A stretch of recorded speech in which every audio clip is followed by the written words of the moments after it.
What's going on, everybody? Welcome.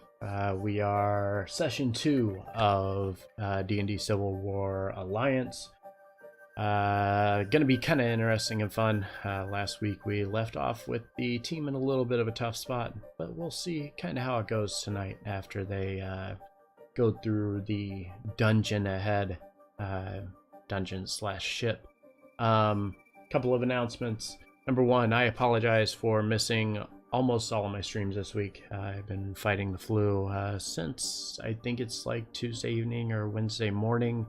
Had some time off work, haven't been feeling quite like myself, so kind of fighting that a little bit, but we're back, we're here, we're gonna keep going. Hopefully tonight, tomorrow, tomorrow we are off because of the big game, so we'll be dealing with that. But we will be here for D&D Monday, as you can see on here. Civil War Empire, 7:30 Wednesday. Don't miss it. Our Empire group is on session 2 as well. They will be finishing up the Holy Shrine of Tyrus within Kalido. and then moving on from there. And then once again, D&D Monday, Monday 7:30 Eastern. Hope to see you guys there. Otherwise, we are going to continue like scheduled as our normal plan would indicate. I'm going to get ready. Let's check Discord here and see where we're at. I think we're okay. Going to have them jump in and do introductions, and then we'll be all set.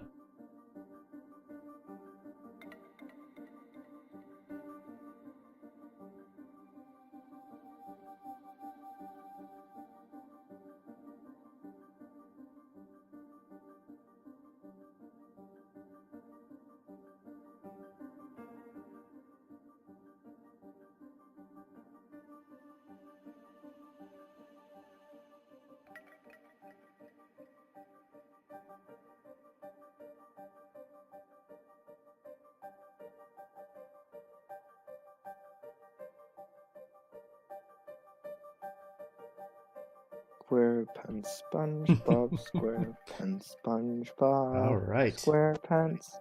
And we start off with the SpongeBob theme song. I think Snow, you are right. Snow, you are going to do the recap for us. So would you like to take that away, please? Previously, in the Civil War, following the Ebon Alliance, we joined our group of adventurers on the mainland.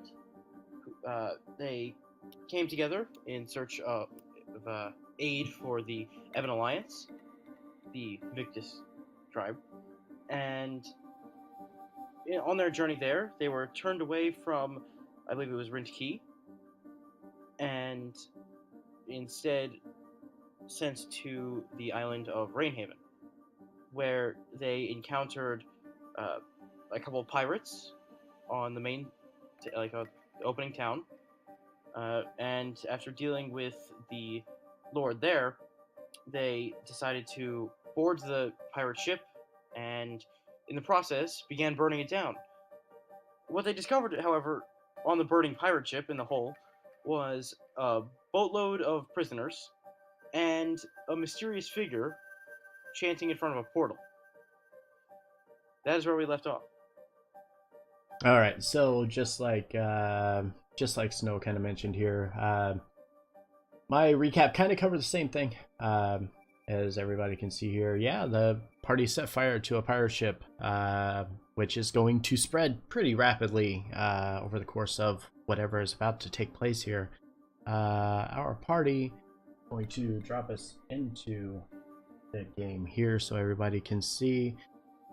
Party is kind of left in a little bit of a predicament. The gentleman at the end of the hall down here, who was chanting and kind of mumbling to this portal directly ahead, was fine and didn't recognize that anybody was there until Skitarnith was a little clumsy, trying to be stealthy with the party here. And kind of missed the mark a little bit, and yeah, he kind of ruined it. I don't like magic on my ships. That's rude. Not you. 1 second, reloading. Gotta reload the game for the other desktop. Hold on. You're the exception, Dusty. All right, so with that, kind of tripped and stumbled as he came around the corner here, and immediately caught the gentleman's attention at the end of the hall, who immediately stood up, turned around, and said, "No! He assured me that I am the chosen one. You cannot take this power away from me. I will not die because of you." And immediately, we are going to roll for initiative. Yeah. Let's do it. What was he kneeling in front of again? It is a kind of stone-ish portal. It's glowing, kind of a golden amber color, just like a light. You can't really make anything out of it yet because you guys are absolutely nowhere close to it yet. But he is kind of talking to it, and you don't know why he is talking to it. Oof, those fives. Of course. Literally, We're off to a good start. okay, I hit the thing on its own, which didn't put it into the machine. And the second I go in to actually put it in, I roll a 5. Yeah, you can have the pod selected when you do it. Yeah. All right. With that, Skytarnith, you are up first, my friend. Of course. All right, so let's see where we're at here.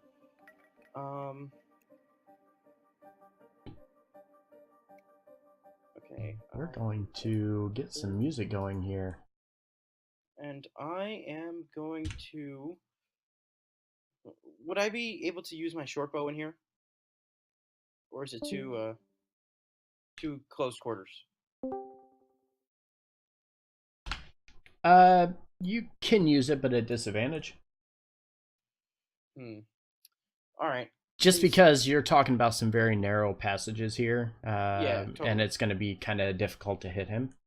100%. Let's see. Can I make it there in time? That's 5. That's 1, 2. No, I can't. All right. So I am going to. Actually, yes, I can. Using my new ability as a level 2, I'm going to use my Thieves' Cunning action to take the dash action as a bonus action. I just said action like 10 times. So I'm going to be able to move 60 feet and still do my attack.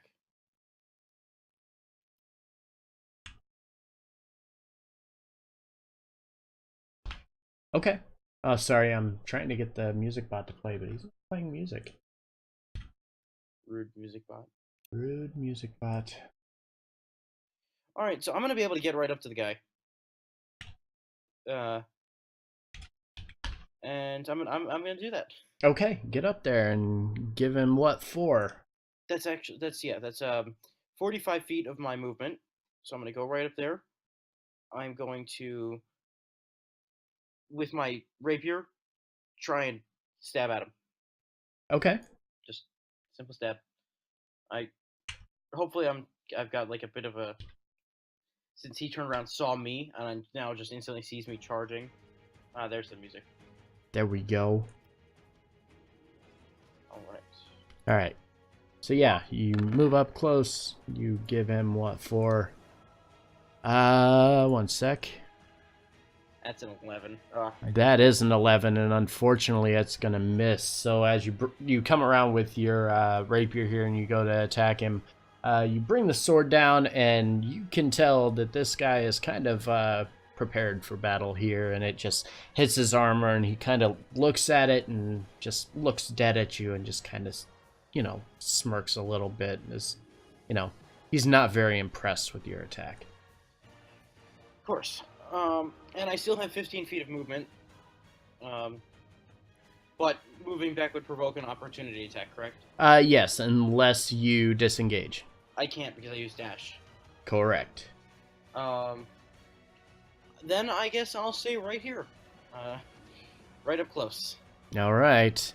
So with that, the knight is right here, and being so close to him, yeah, he's going to immediately come out with 2 great sword attacks. Does a 14 or an 8 hit? Neither. All right, so fortunately, as he comes around with the great sword, neither one of these make a good connection. It's almost like he wasn't prepared for the fight. He came in, just started swinging wildly as you charged at him, and you were able to just kind of dip out of the way of both of them. Oh, thank God. RNGesus is a pacifist. Absolutely. Kaisis, you are up, sir. All right, I'm going to move forward. How far do I have to move? 5, 10, 15, 20, 25, 30. So I'd have to dash to get up next to him, right? Yes, you would. Okay. Which means you'll be using your action to do so. Dash up here, and just save my reaction, in case he tries to hit my buddy. Alrighty. That'll be my turn. All right. Lorgus, you are up. With your green light glowing around you so that you can see. Oh yeah, I forgot about that. I'll take a dash. So Okay. Oh yeah, you can't fly in here, so kind of. Nope.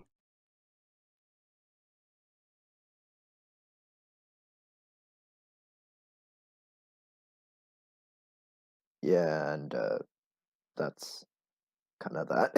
All right. So you take your dash action, quickly moving to the fore of the ship and face to Hey, wait, face shouldn't with. Crisis be at full health?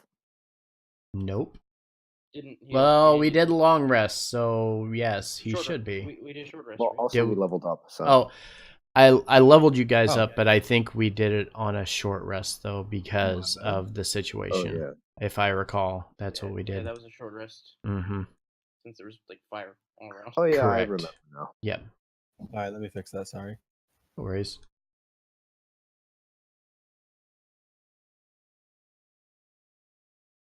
All right. Pandora, you are up next. Did the music bot die? I don't know. Yes, it did. Aw. And it's Like, gonna this give me night's trouble all gonna- night tonight. Musicbot.exe has stopped working. King.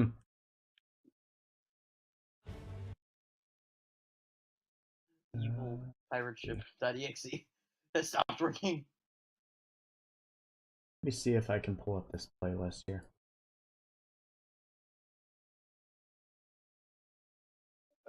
Also, now that we're closer to the portal, much closer. Yes. Do we notice anything?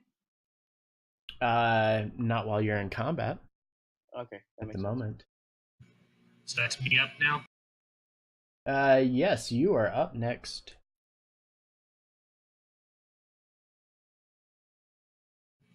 All right, I'm gonna get close, get a look at him. I'm gonna usually skills are in action, right? So I just want to Arcana to see what that portal is. Okay.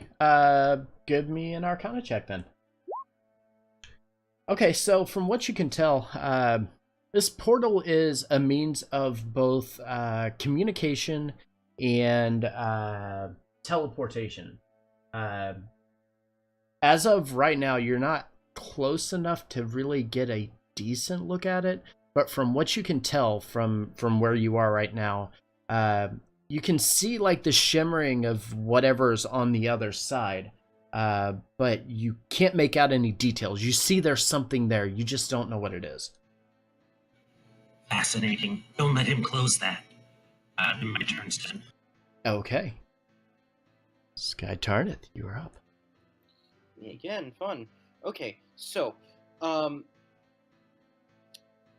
everyone, the other people are within 5 feet, right? So Yes. I can add roll and for sneak attack too. Yes, you can. Okay, so I'm going to make an attack with my rapier again. Alrighty.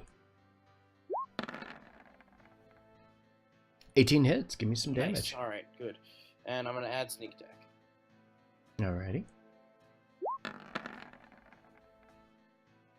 Oh my. Oh yeah, give me some damage Wait, on that's that not, too. That's not damage. That's it. That's Yeah. I- So I'm click sorry, I on misclicked. Yeah, click on the first one. rapier. Yep. So where it says rapier in the chat log there. Yeah, there you go. Okay. So hold on. What is it doing? Wait, which one is the rapier? It's the second one.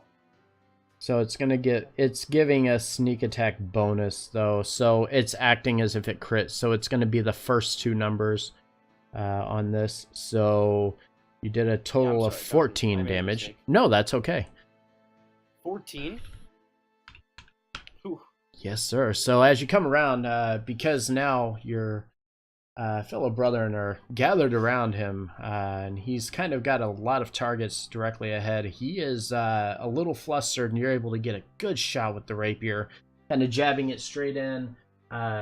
It manages to pierce right through the armor, doing a decent amount of damage, but he still looks pretty healthy and ready to go. All right, and now I'm going to use my bonus action, cunning action, to disengage, so he doesn't get an opportunity attack, and I'm gonna move back so that Pandora can get a good shot. Alrighty, and don't forget, as Pandora mentioned here, don't forget to change your as to your character. All right. I don't understand what he means by that, though. So if you look in the chat log for the game here, at the very bottom it says as, and there's a little drop down. If you click on that drop down, you can select your character name, and that way whenever you do your rolls and stuff like that, it'll post as your character. Who just pal? All right, cool. All right, so give him a nice little jab with the rapier, get solid purchase, and you are able to disengage from combat and rush back, giving Pandora a clear shot at the knight at the end of the hall. Quick, Dusty! Right at his face! And with that, the knight, kind of flustered that you hit him and took off running, is immediately going to turn right back around and go after Kaisis here, who is directly in front of him with 2 great sword attacks. Does a 9 or a 22 hit? I'm sorry, is he swinging at me? Yes, he is. Let me check. A 9 or a 22? Yep. The 22 hits. All right, so with that, one sec. So as he comes around, like I said, he's a little flustered that Skatarna got the hit in. Starts swinging a little wildly, swings a little wide on the first one, but immediately comes right back on the backhand and gets a solid hit, dealing 7 slashing damage.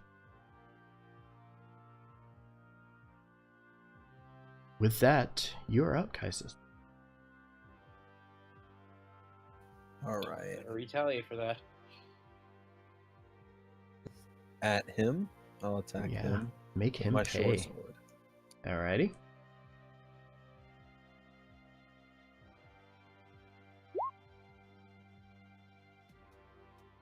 Uh, 15 hits.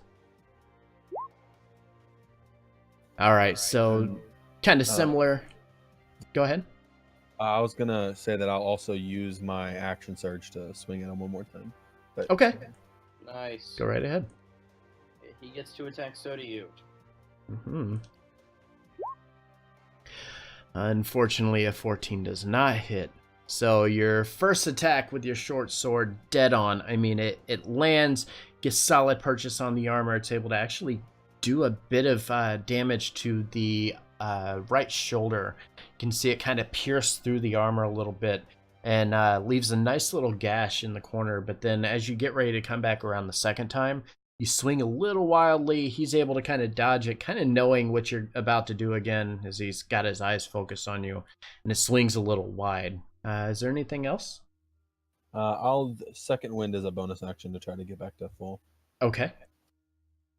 And with that, you can do that in the background if you want. Lorgus, you are up. Am I in range? Yes, you are in range. He's kind of straddling that middle point, but yes, you would be in range. Okay, cool. I'll attack him with my Yuklua. All right.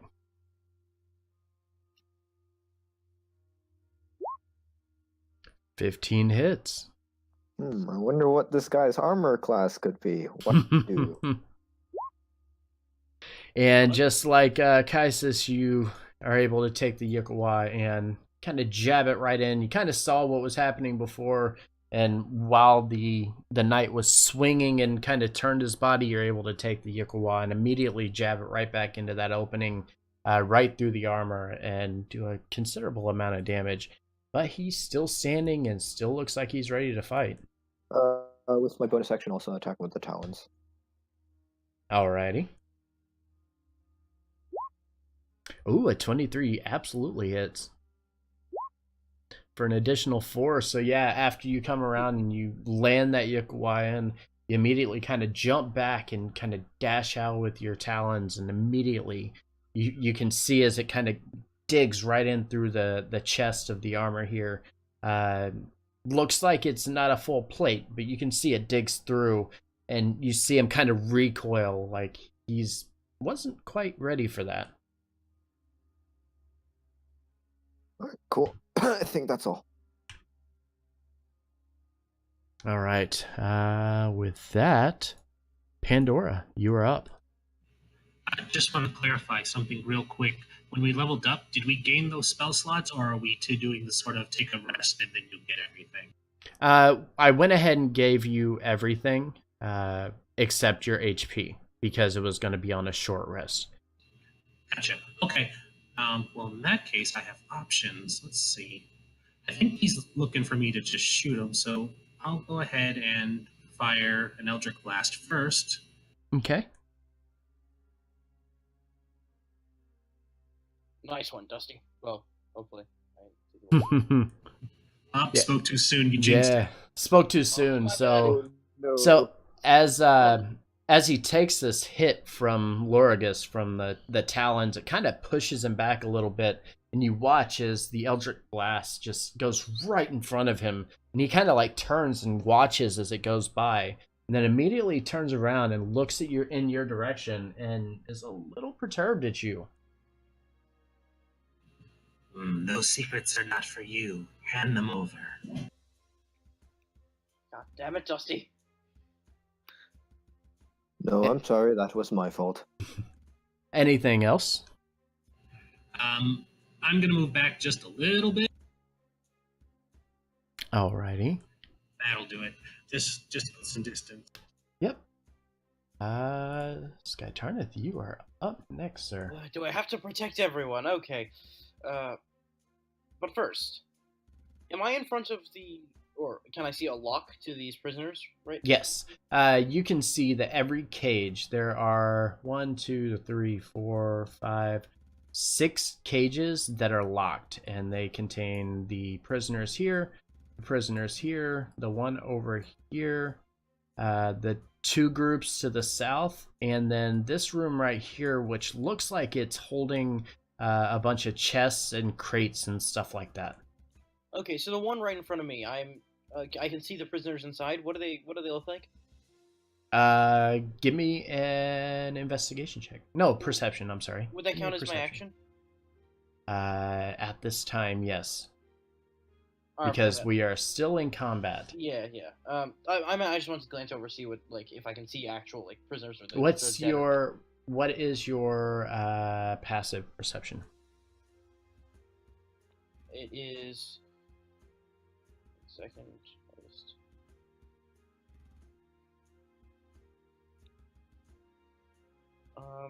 13. Yeah, unfortunately, with that passive, you cannot identify who these people belong to. Alright.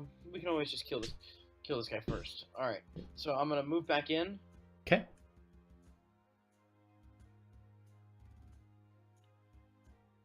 There's good. And as I'm running back, another jump strike with the rapier. Alrighty.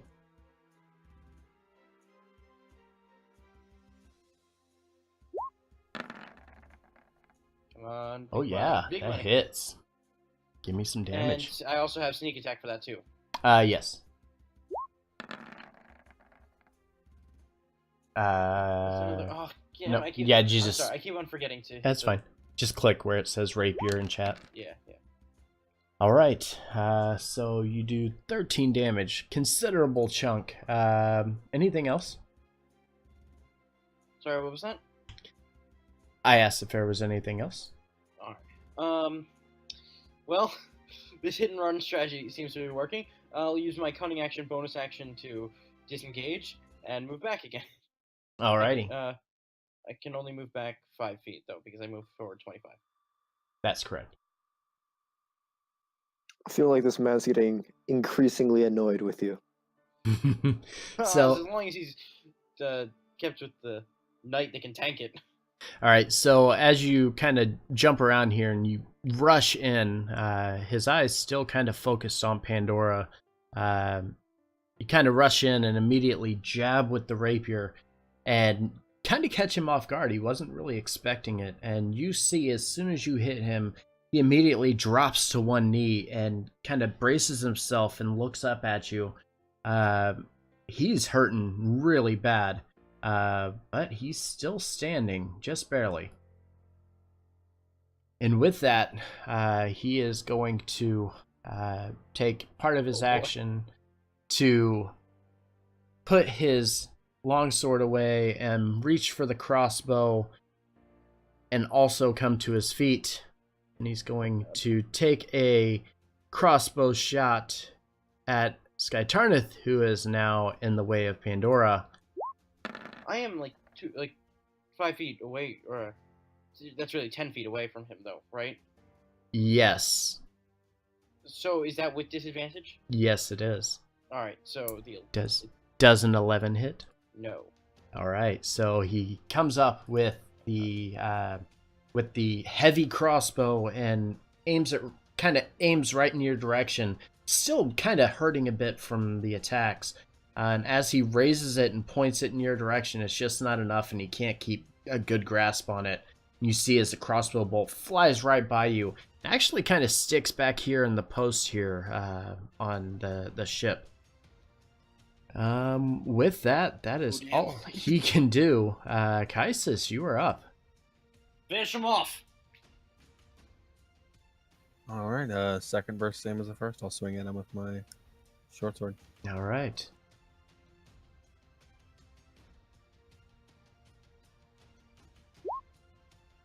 Oh yeah, that hits. Yeah. Anything else? That'll do it. All right. So, similar to Skytarnith here, you come in with your short sword here. You're able to land a really solid shot.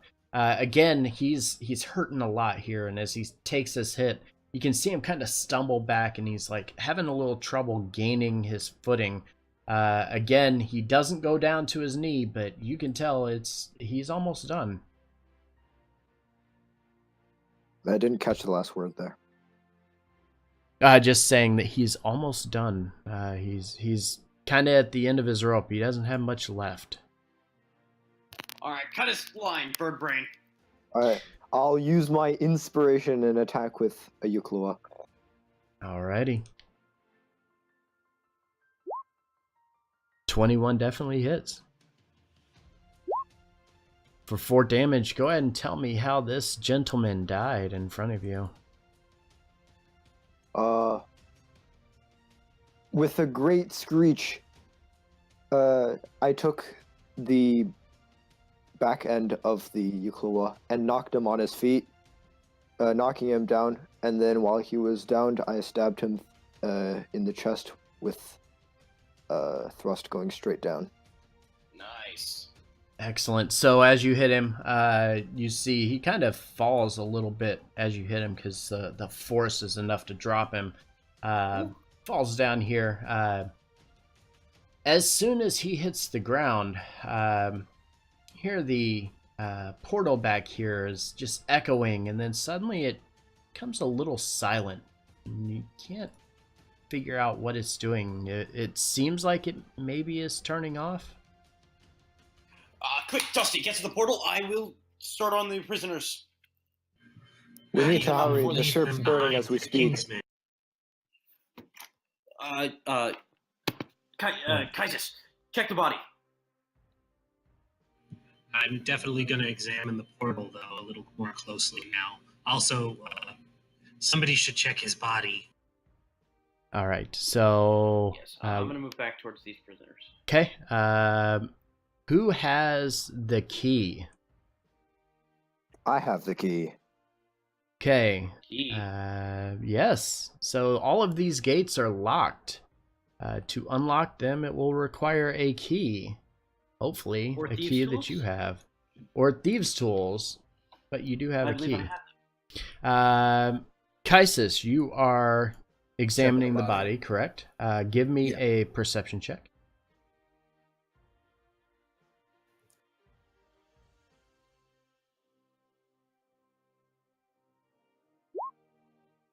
Oh yeah. So as you kneel down here, we're gonna kind of follow this a turn at a time. I'll make my way around to everybody. So for everybody, kind of hold still until we get around.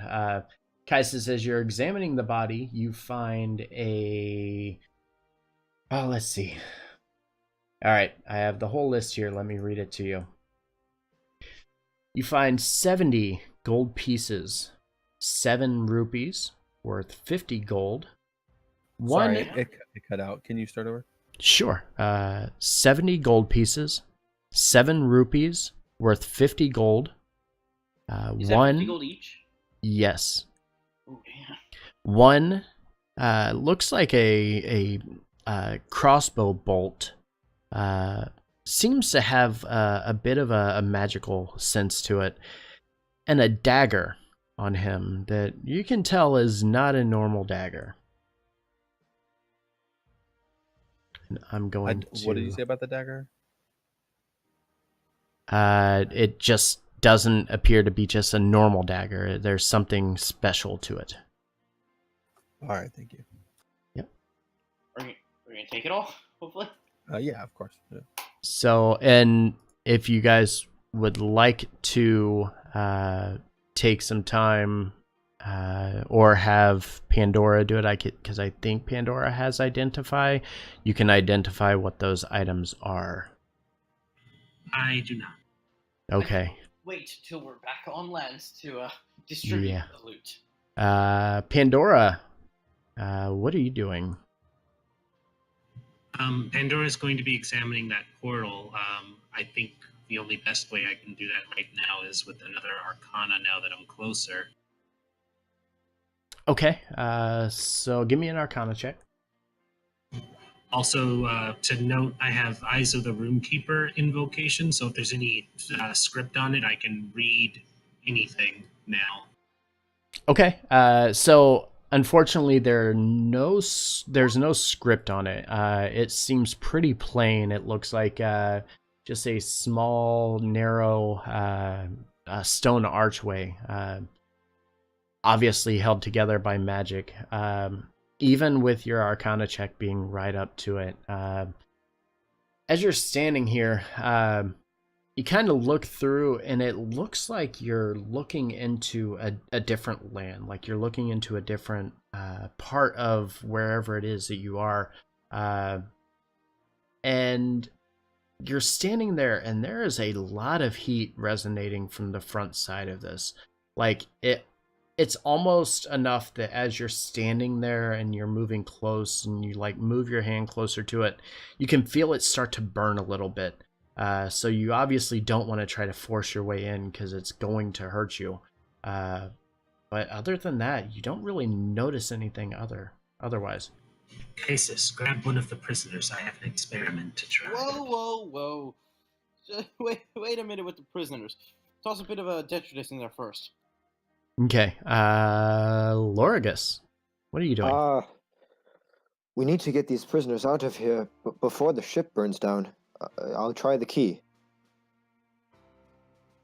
Does the key work? The key works. Yay. So, Can I also check the chests that are in here?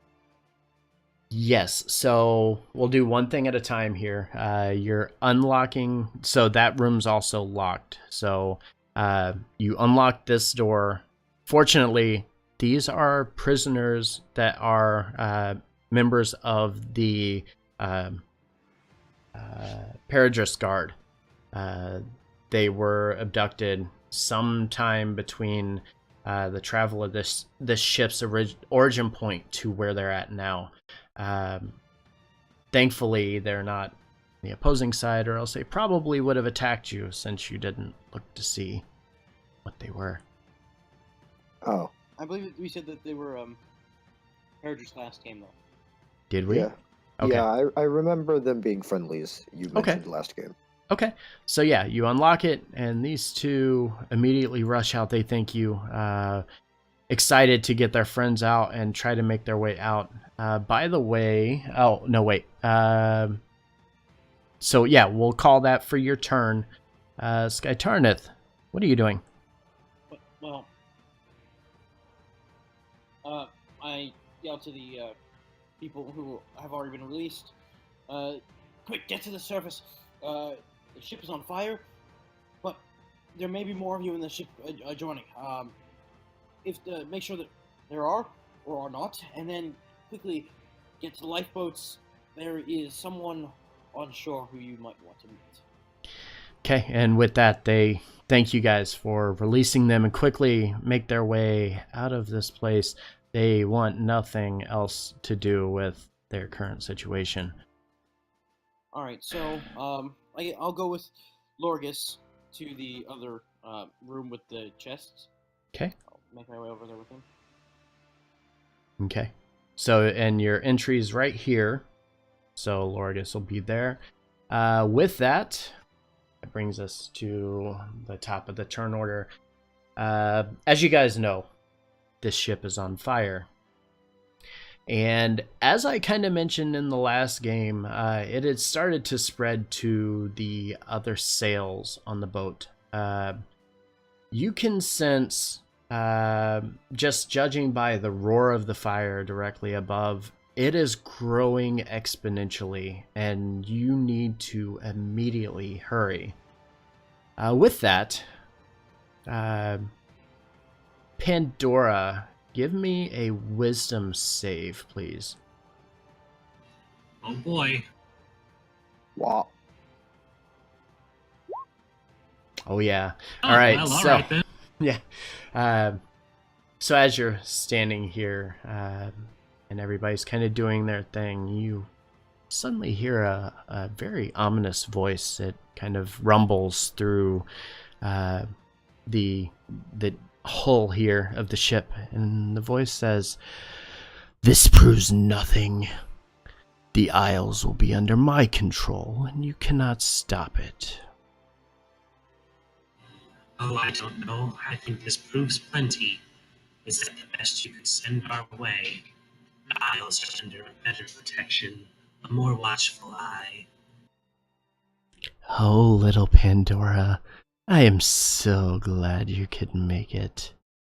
I was beginning to wonder if your ego would keep you from joining with the likes of these fools. Wait, You can see... we hear this? Oh, everybody can hear this. You see, I've been watching you for quite some time. You are much the same, just as me. We would have been great friends. Pandora, who is this? Well, he said we would have been friends, so I'm not quite sure. He doesn't sound very smart or powerful if he thinks he's going to challenge us. Ah, right you are. Ah, Skytarnith. The poor child sent off to learn a trade while his parents helped to keep the peace within the realms. How do you know this? Oh, do I ever have a surprise for you? You see, I was there on that day, just like I will be there to see the look on your face when the unthinkable happens. It will certainly be glorious, for me anyways. You don't intimidate me. I've faced likes of you before. Oh no, no you have not. I am your god. You cannot forward us off with these threats. We who walk the righteous path will find you, and we shall defeat you. Ah, the walking birdman Lorigus. Don't you feel a little out of place? Do you honestly believe that the Victus would be willing to accept the aid of a creature that they could easily fry up and feed to their tribe? You know nothing of the matters you intervene in.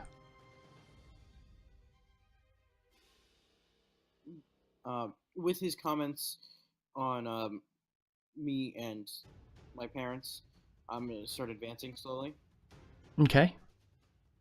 He's trying to get under your skin. We need to Guitarist, leave no, this while is the a trap. boat burns.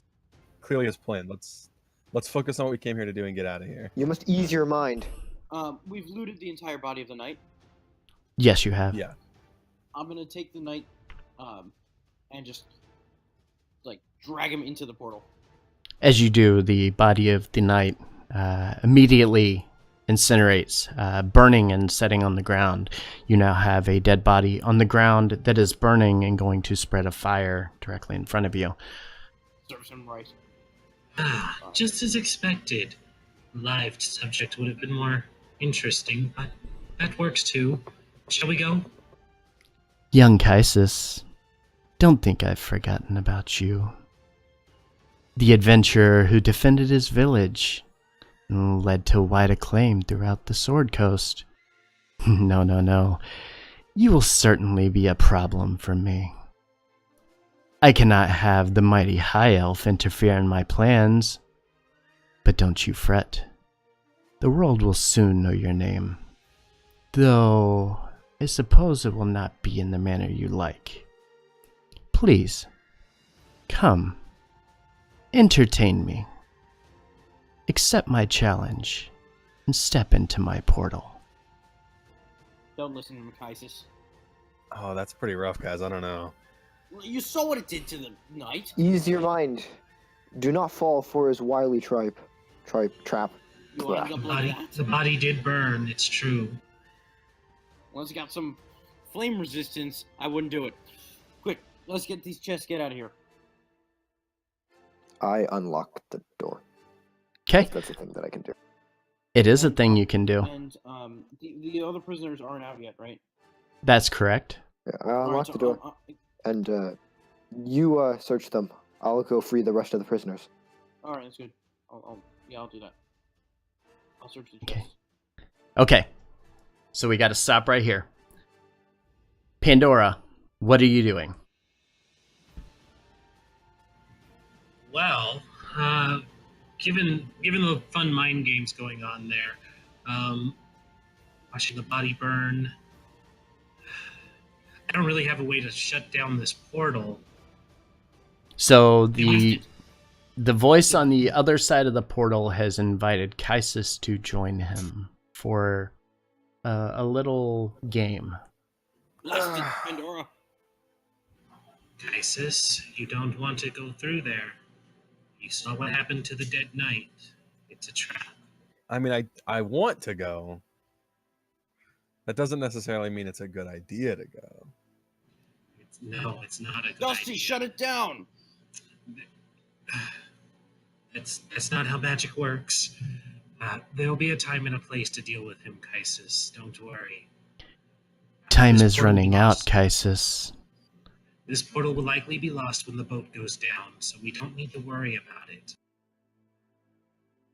Do you want to prove that you are the coward everyone believes you are?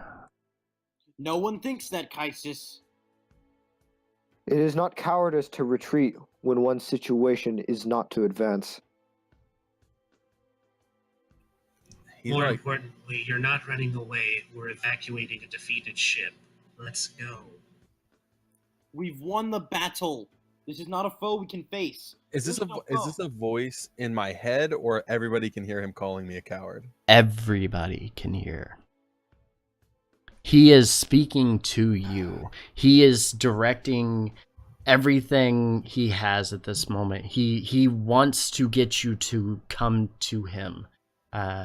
It's almost as if he knows he can get into your head if he has enough time. Pandora, grab Kaisis. Yeah, I'll probably start walking towards it. Okay. Pandora's gonna grab him by the wrist because she really doesn't have the strength to try and pull him away. And she's gonna grab him and turn his attention back and shake her head. No, we really don't want to go that way. It's a one-way trip, even if you're victorious. Oh, but I think he does.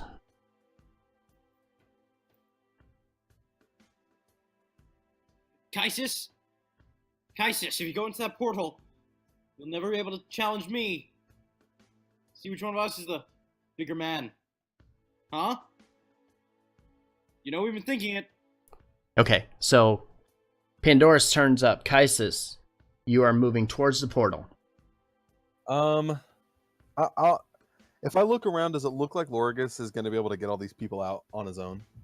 Yeah, I mean, it from the sounds of it and as quickly as these doors are opening because he has a key, it appears that he'll be able to quickly clear them out and rush them off the ship. So I'll turn to who's like trying to hold me back. Pandora is trying to stop you. All right, so I'll turn to her and I'll say, like, this person is obviously behind whatever's going on here, and we have a chance to stop it right now. This isn't a chance to stop him. This is throwing your life away needlessly. It's a trap. My master showed me great wisdom, and you may not believe it just yet, but I know more than I let on. And for you to think that this would be the opportunity to stop him is foolish. We'll have our chance later.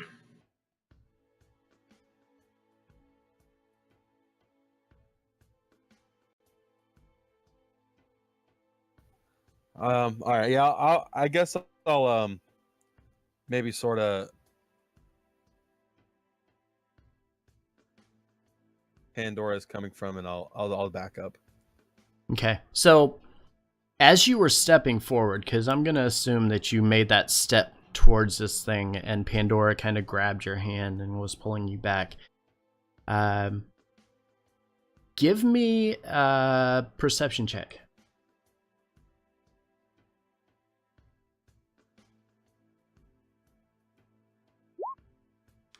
So as you're stepping forward, you notice that the heat that Pandora was kind of shrugging away from seems to have kind of dissipated. It's not preventing you from coming closer. So as you stepped a little towards it, you didn't feel that same radiating heat that Pandora did.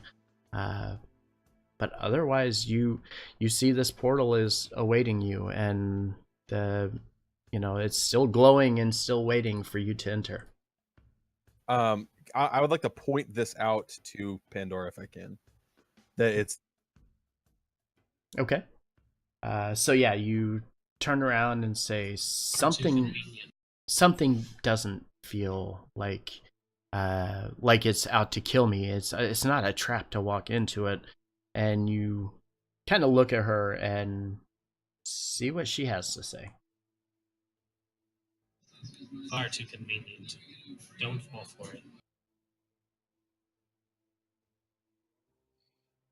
Lorigus, you are up. I continue to unlock the jail cells. Okay, so you unlock the one directly in front of you. Immediately, the guards rushing out, trying to get the hell out of here, seeing that their friends have left now. What else would you like to do? Open more cages! Open the cages! Okay, and I'll go ahead and let you unlock this one, and the two guards will go ahead and come running out. But, oh, hold on. But the... Hold on, wrong one. I'm on the wrong layer here. So yeah, the two guards will come rushing out immediately. But the commoner in the back isn't wanting to move. She seems very terrified of that voice because she, just like everybody else, has heard this voice talking to you guys. Please, we must hurry. The ship is burning as we speak. We have to get out of here. But the voice... The voice seeks to lure you into its trap. Now is not the time to worry about the voice. And she hesitantly comes to the gate and kind of looks up at you and kind of nods and says, "Well, will you help me to the top?" I'm Not take her, Lorgus. all right. Go. One of you must take the key so the other prisoners can escape. I've got it. These two idiots are doing nothing. I'll Okay. just like walk over here, hand him the key, Okay. and just like And come back. Okay. hold up. I think we're on the wrong layer here. I can't move. There Oh, you go. never mind. That was a pole. Yes, you were sitting on top of a pole. Shh, don't worry. To let you into the opening, yeah. Okay, so you start to lead her up. Let's see. Skytarneth, what are you doing? Opening these chests and things. Just everything in here. Give me a perception check.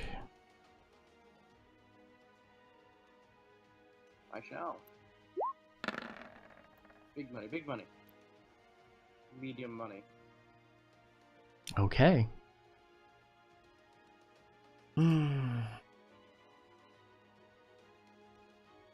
So, you start checking the crates and stuff, and you see that they have some of the emblems of the Alliance on them, and then you see a chest to your west and to your east. Which one are you going after? Which one looks prettier? I mean, they look about the same. On the map, it looks like one of them. There are two different colors. I'll take the one that's the lighter color. Okay, so the one on the right over here? Yes. Okay. 1 second.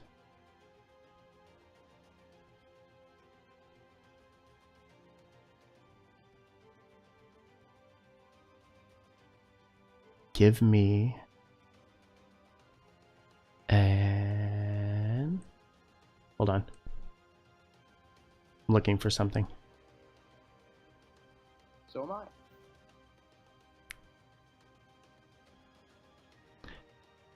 Go ahead and roll me initiative, please. What? You found a mimic.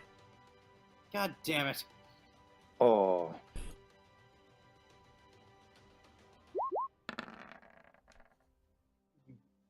Oh, you didn't Yeah. click on your character Yeah, I first. didn't click on it. My bad. Do you want everyone or just him? At this time, just him. Gotta be kidding me. Of course it was.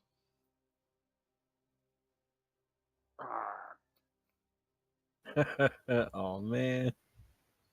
Alright, well,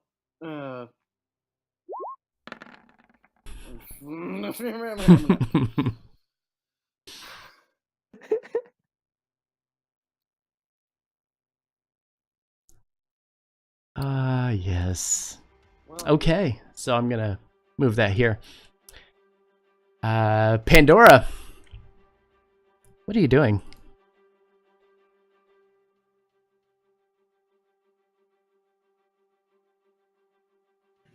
I really, really don't think you want to go through there. And really, there's much more we can be doing here. And I'm pretty sure Skintarneth is going to get in trouble if you're not there to watch out for him. hint, hint, nudge, nudge. Totally not what she's doing. Nope. She's just going to start dragging him. I mean, I'm sure I won't win the opposed check, but I'm going to try and drag him by his arm. Okay, go ahead and give me a grapple check. So athletics.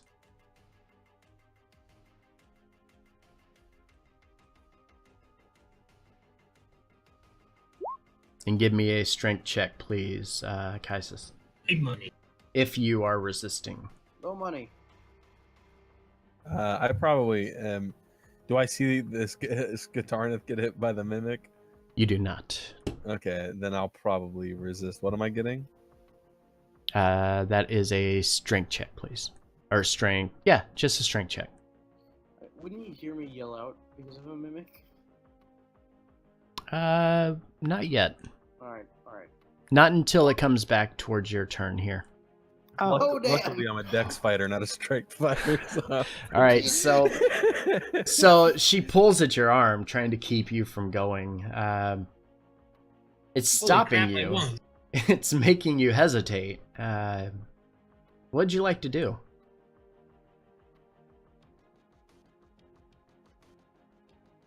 Me, I'll turn to see where she's why she's pulling me in that direction.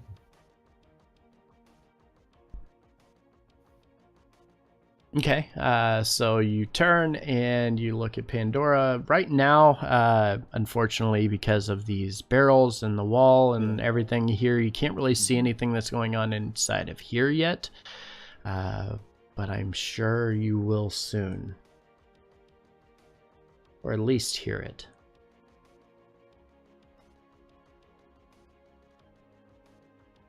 Anything else? That's it for me. Loragus, what are you doing? I'm still escorting the person up the ship, so Okay. So we're going to go ahead and put you here for now, and we'll leave you here. We'll go ahead and say that you are on the second deck, making your way towards the front over this direction to go up the other set of stairs to escort the commoner off the ship. With that, What am I doing suddenly, now? everybody on the lower deck here immediately hears what sounds like a growl and a snap. The mimic immediately comes to life and kind of reaches out and tries to go for a quick snap at Skatarnith as he reaches for the opening. Does an 11 hit? Nope. All right, so that immediately you kind of get this sense as you're going to mess with the lock and lift it. Kind of felt something was off, and you were a little hesitant. As it snaps towards you, you're able to quickly reflex back and keep it from biting you. At which point, it is now your turn, and I Another one of need these things. the rest of the party, well, Pandora and Kaisis, because Loragus is not on this floor, to give me an initiative roll, please. but I'm with you in spirit. What? Astral projection? What? Not yet. Not yet. And Pandora. All right, Skytarnith, you are up.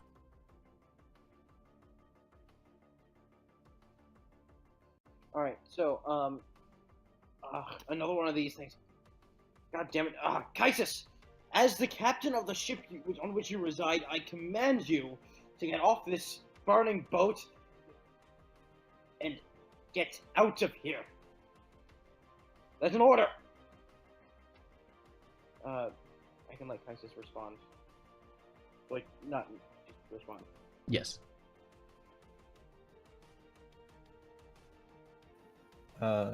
So wait, so what exactly are you saying to me? He's Get off the boat! he's demanding that you leave the ship. Instead of help? I'll take the disengage action as well Okay. as bonus action, and I'll get out of here, and the Mhm. door. Can I try and lock it again? Do you have the key? Yeah, Laura just gave me the key. Okay. Because you use your action to disengage, you can use That your was my action on the bonus action. next turn. Can you bonus action to disengage? Yes, because I'm Okay.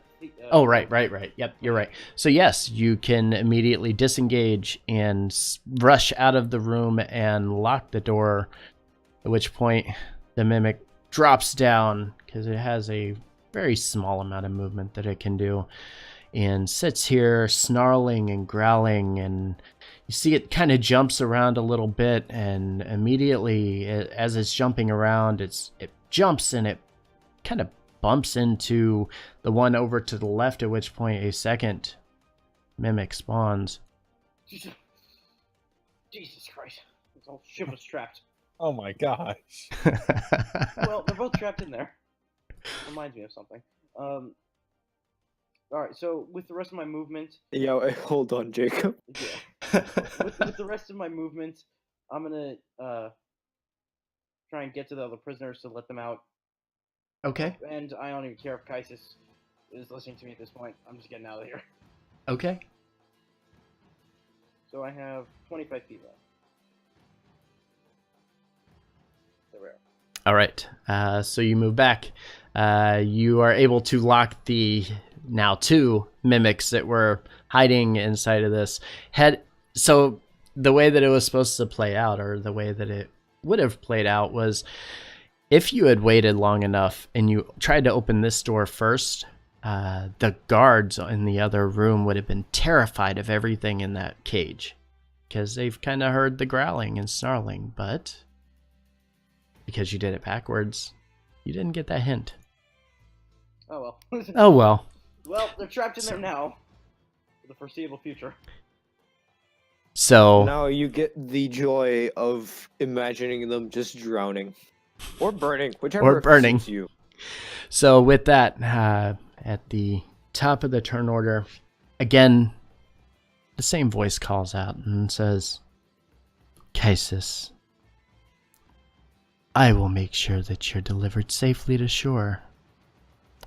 I wouldn't want to ruin my plans just yet. Just want to have a little fun. Pandora, what are you doing?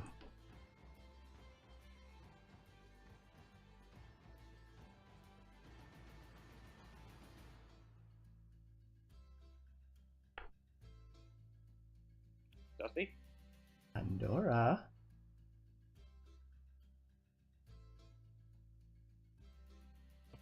Sorry, I'm here. All right, so in case you missed it, the 1 mimic turned to 2 mimics.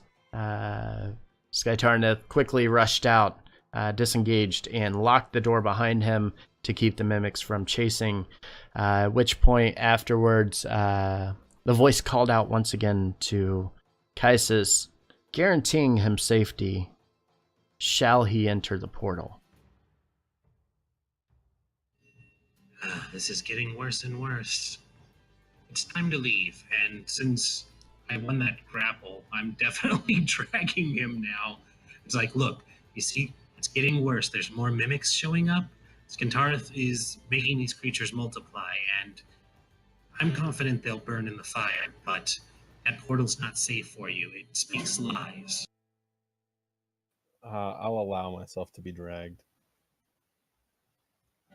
So is it still half movement for grapple in 5th edition? Yes, it is. Okay, so I think maintaining the grapple is the action, so I'll drag him the 15 feet until he's willing to walk on his own. Okay.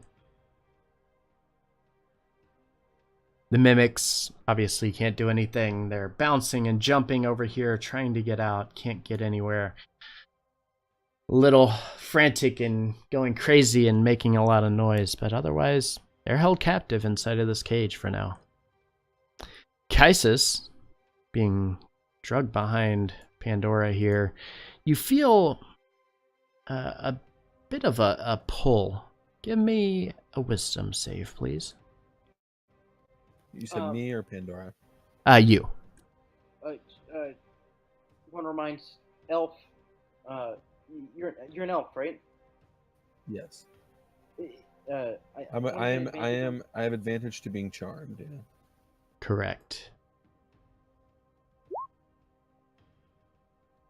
Oh. Unfortunately, even with advantage, a 15 is not enough. Or a 14 is not enough. And I wonder what the save class, the DC would have been. I wonder what the DC would have been. And you hear the word follow. And immediately, you're drawn to coming towards the portal and entering it. Titus, there are innocent people that need your help.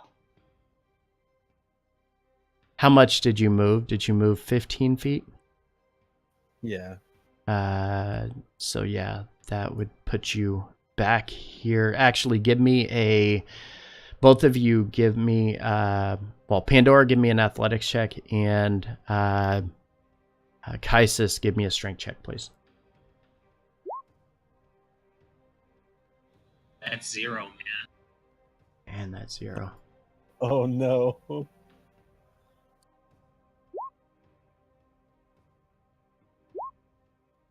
So, with that, Kaisis is able to break free of the grapple and is walking his way back. He is being pulled mentally into this portal. Well, he's a lost cause. Lorigus is now on the top floor of the ship, has escorted the last commoner, or the only commoner on the ship, up to the top. You see that a bunch of the remaining, or the guards that were in there before, they took the first boat and dropped down and started heading back to shore. And you load her on, and what do you do next? I noticed that since we were walking kind of slowly, because since she was scared, I noticed that everyone else is taking a while.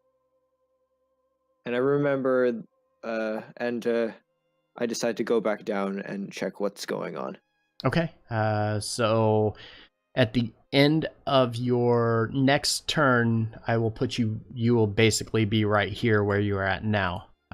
So in the meantime, you are in the process of coming back. So you're going to sprint back. Does he see the fire up top? What's the status?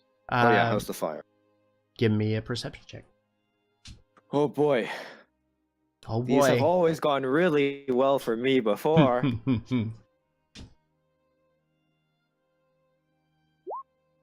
Oh yeah. Okay, finally. Oh yeah. So not only are all of the sails on fire, the masts are burning very quickly, and the fire has jumped ship and is now following on the other side because one of the sails had disengaged from the mast itself and fell onto the deck of the other ship, and now the fire is beginning on that boat as well. Oh crap.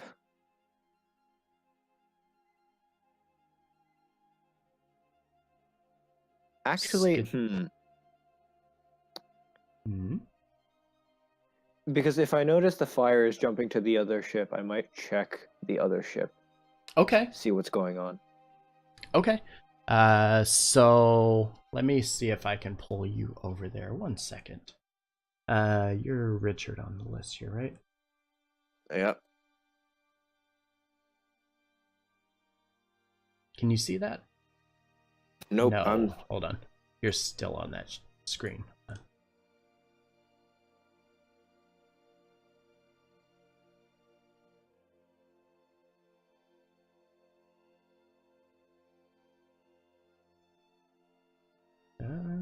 I'm trying to figure out how to drag you over there, but I can't remember. There's a command for it. 1 second. Command you.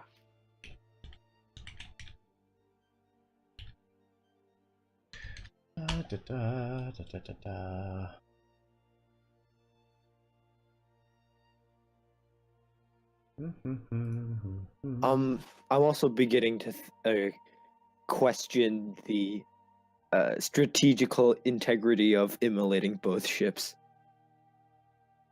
I have no idea what Why? you're talking It about. seemed to be working out just fine. Still the greatest idea we ever had.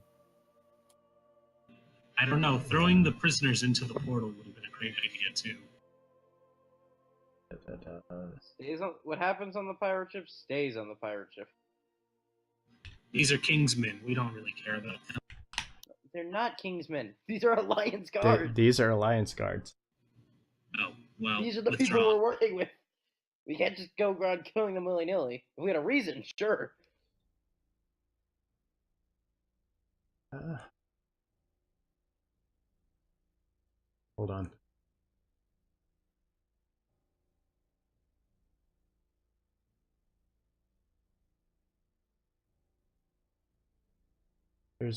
I'm trying to find the way to drag you over.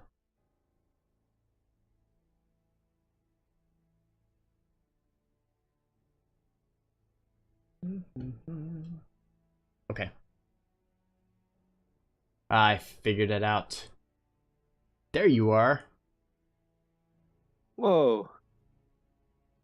Oh, it's weird how I can still see everyone. Yeah, I will hide them for now. So yeah, you're on the top deck of the other ship. You see the fire directly above you. It doesn't seem like... I mean, obviously everything's fire and everything's fine, but you're gonna have to hurry. How large is the fire on the other ship? It is only hitting the deck. Let me see. It's hitting in this area here. It's not very widespread, maybe 20-foot radius at most, but it's just on that corner so far. Alright, well, I'm gonna assume I can't just stamp it out. So Yeah, correct. It's a little bigger, and plus you have feathers. yeah. So I'm going to hurry on over to the other hatch and see what's what. Okay. So you're going to do that, and you're going to make your way down the ship. I will drag you over there accordingly once your turn is back up. Okay, Tarnith, you are up. Oh, Dusty, let's get out of here. Night's a lost cause. Quick, get to the deck. Grab a lifeboat. And I will... Would I be able to unlock both sets in one turn if I dash? Sure, I'll go ahead and give it to you. Alright, thanks. So I'll unlock this guy and these guys. And then that's about all I can do. All right, so you do that, and the guards immediately rush out, making their way out of this place, obviously wanting nothing more to do with the fire and madness on this boat here. Pandora, you are up. Well, Kaisis, I didn't want to have to do this, but you forced my hand. I'm going to start with a bonus action to cast Hex on him.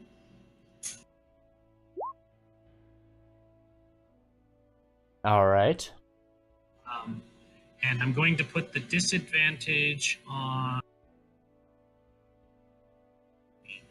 wisdom saves, so it'll negate his elf to charms, because I'm going to cast Tasha's Hideous Laughter. Oh wait, no, I'm dumb. I can't do that because they're both first level spells.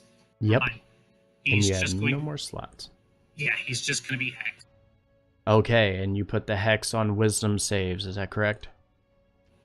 Actually, that's a really dumb plan if I can't make him fall over laughing, because then you're just going to mind control it even worse. You're just making me weaker when I go into this portal. but- No! This plan really hate this guy.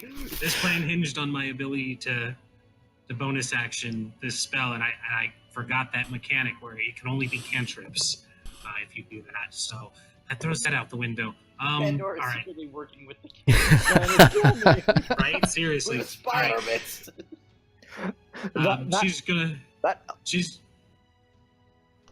gonna flip a moral or a mental coin.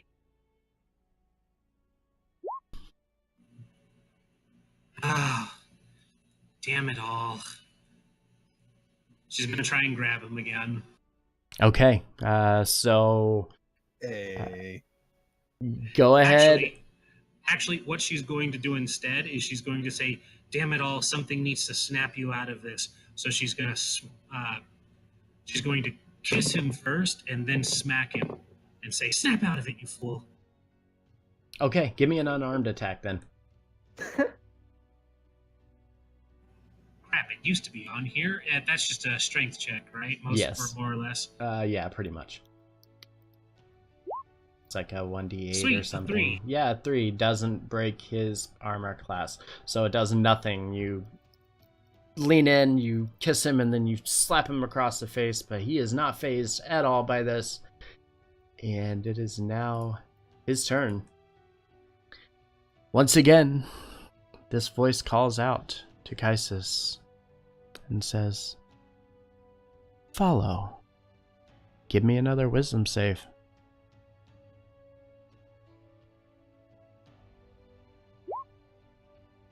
Hey. So you're able to resist it. And as soon as you break it, the voice says, "No. You will not defeat me. You will not defy me." And you see that the glow of the portal keeps getting a little brighter, and it's immediately wanting, it's calling to you. It's saying it wants you to enter. But other than that, I can't do anything else because you saved against it. All right. I'd like to think So. Pandora is why he got that save. RNG, this is a kind goddess. I think after being charmed, I think that might snap me out of this a little bit, and I'm probably gonna want to book it. Okay. All right, so you're gonna go ahead and use your action to run out, I'm guessing? Yeah. Okay. All right, so you'll use your action.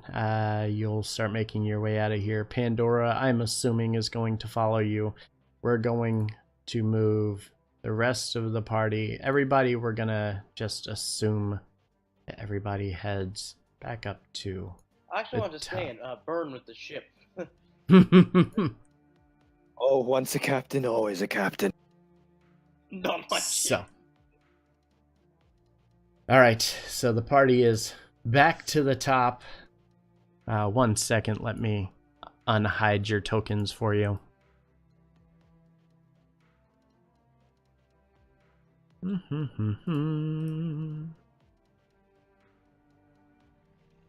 All right, so you've all made your way God, this is a up blaze. to the top.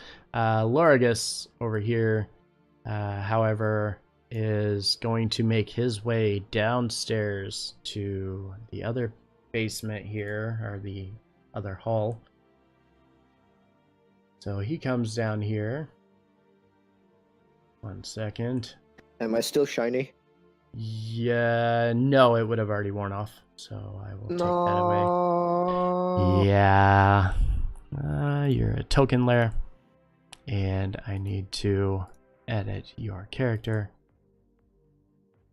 0. But I like being the shiny. I say that for the gold piece. All right. Alright, this might be an issue because I don't think. Ooh. Mm-hmm. I had been counting on that. You also don't have the key. Oops. Realizing the futility of my bird-brainedness, Literally. I head back up. All right, so you come back to the top. You rejoin the party up here. Everybody gathers together. I'm going to assume you are somewhere in this vicinity here. Well, alright, so I was, Loris, what did you find out in the other ship? Are there more prisoners? I couldn't tell. It was too dark to see. There could be more prisoners down there, or another one of those portals. I also don't have the key, so even if I found prisoners, there would be no way for me to do anything about it. I have to do everything myself. I think we're out of time. Are we out of time? As you say that, the mast on the ship you're standing on, the center mast, the largest one on the ship, begins to creak and fall over, but fortunately it's falling and it lands over here in the water, kind of dousing it a little bit, but the boat's still on fire. The other one, this the fire spread about 30 feet now. It was 20. It's now engulfing most of this. It stops at about right here. So you could safely cross the bridge, but you're not going to have a lot of time. How many lifeboats are left? Because the prisoners, I presume, took some. The prisoners took 2. There should be boats on the other ship as well. And there's, yes, and the prisoners started with the boats on the other ship first. So there are no boats on that ship. The boat here is gone, but this boat is still here with the, what's her name? The commoner that was down in the bottom of the ship. Do what you wish. I can't leave more of these guard members. I owe it to them. So I'm gonna try and head to the other ship. Okay. It's okay. Can I see if I can find a bucket somewhere? Yeah, there are plenty of buckets. There's a bucket right here. There's a bucket over here on the ground. Yeah, they're all over. I'll start filling buckets with seawater and trying to hold the fire as long as possible. Do you have a rope to tie to it? I can fly. That's true. You can use your movement to dip all the way down into the water and then come back up. So yes, you can do that. Yay! Go down and see who you can find. I'll hold the fires as long as I can. Little does he know he took the waste bucket. I swear to God. All right. So you are going to here. And I need to move your token. So 1 second. You are actually over here now. Oh my. But this is the first level, right? Yes. Alright, so I'll start making my way down to the... Okay. First, do I see anything down here? No. It seems Same pretty thing. barren compared to the bottom floor and the other floors on the other ships. Wait, do you have dark vision? Yes, he does. Oh.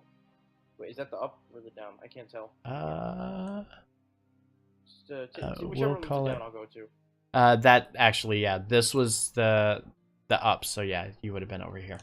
So Okay. you're heading towards the next floor, which brings you 1 second.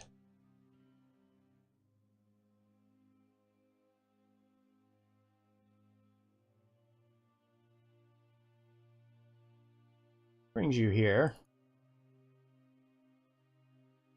Okay. Oh, not again. Alright. What are you doing? I'm sneaking around here, right? I don't know. Are you sneaking? Alright, so yeah, I'm sneaking. Should Give I me- roll stealth? Give me a stealth roll. There better not be another one down there. Oh yeah, you're sneaky as fuck, man. Oh yeah, critical. Alright. Mimics. Critical sneak! Enemy awareness reduced by 5. You are the shadows. Let's just say I'm walking right in front of a guy. So, well, I can see this guy. Can he see me? He does not see you. Payday 2 stealth mechanics in a nutshell. Well, Well, I'm right behind him. He's the only one down here from what I can see. I'll just take my rapier and just try to go straight through his neck from behind. Okay, do it. And that's, I assume, I hope that's sneak attack. Yep. Alright.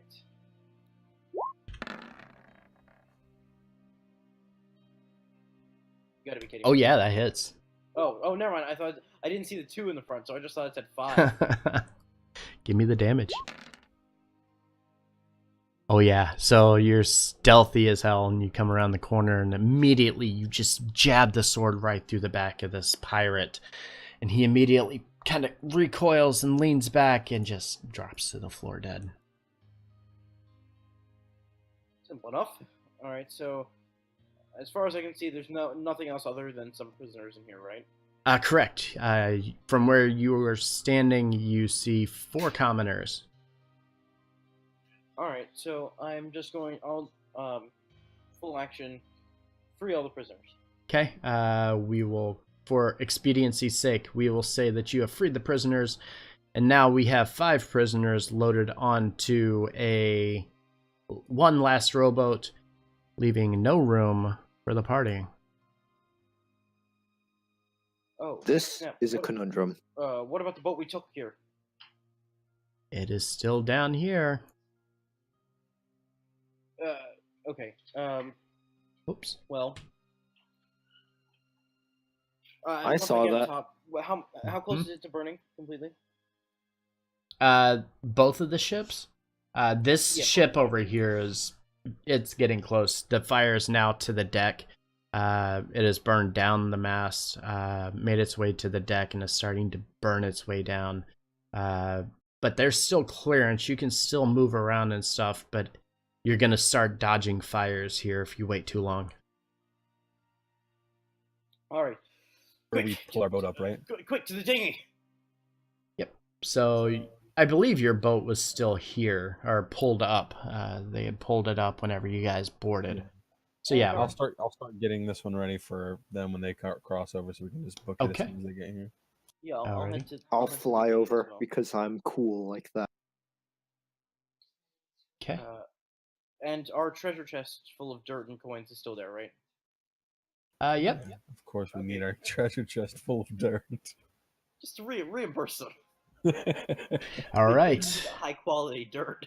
So yeah, you load into this little boat and you head your way back, with Lorigus flying, and you make your way back to the docks here, where Saren Peridris is standing by and is kind of excited and a little troubled at the same time.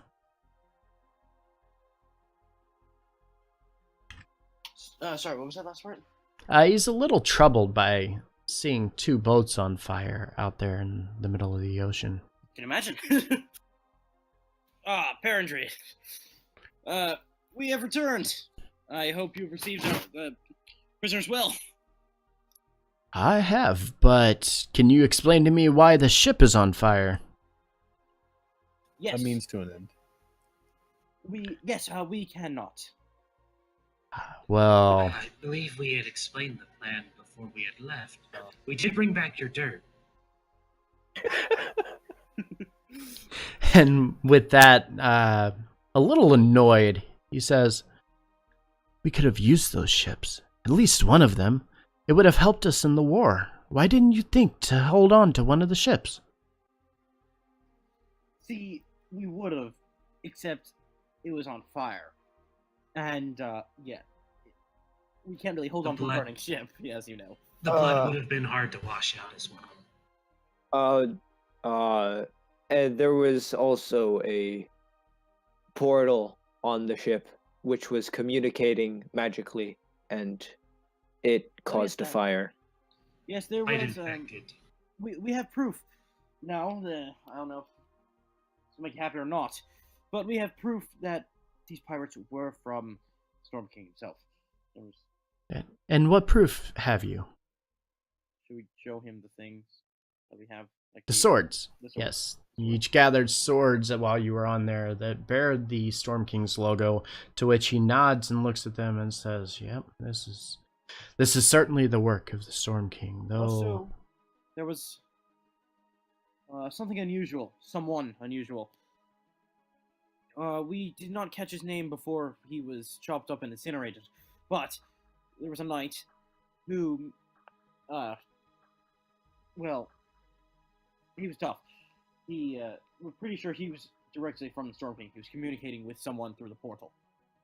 He was And- saying about being the chosen one or something. He had the right to do something. And you're for certain that this was the Storm King's doing? No. Just a hunch. But, I mean, we also have that map thing. I don't know how useful that'll be. it's Map? What map? well, there was a map. It had pins in it. It showed where the pirates had been, I presume. I have one just like it in my ship. But it had shown much travel between them and Kleika. So did you catch what points they were going to? Did we catch Yeah, did you catch the points? Sure, why not? You did catch what points, but because you removed the map and weren't careful enough, you weren't able to keep the pins. But there were 2 points on the map that stand out to you. Do you recall what those 2 points are?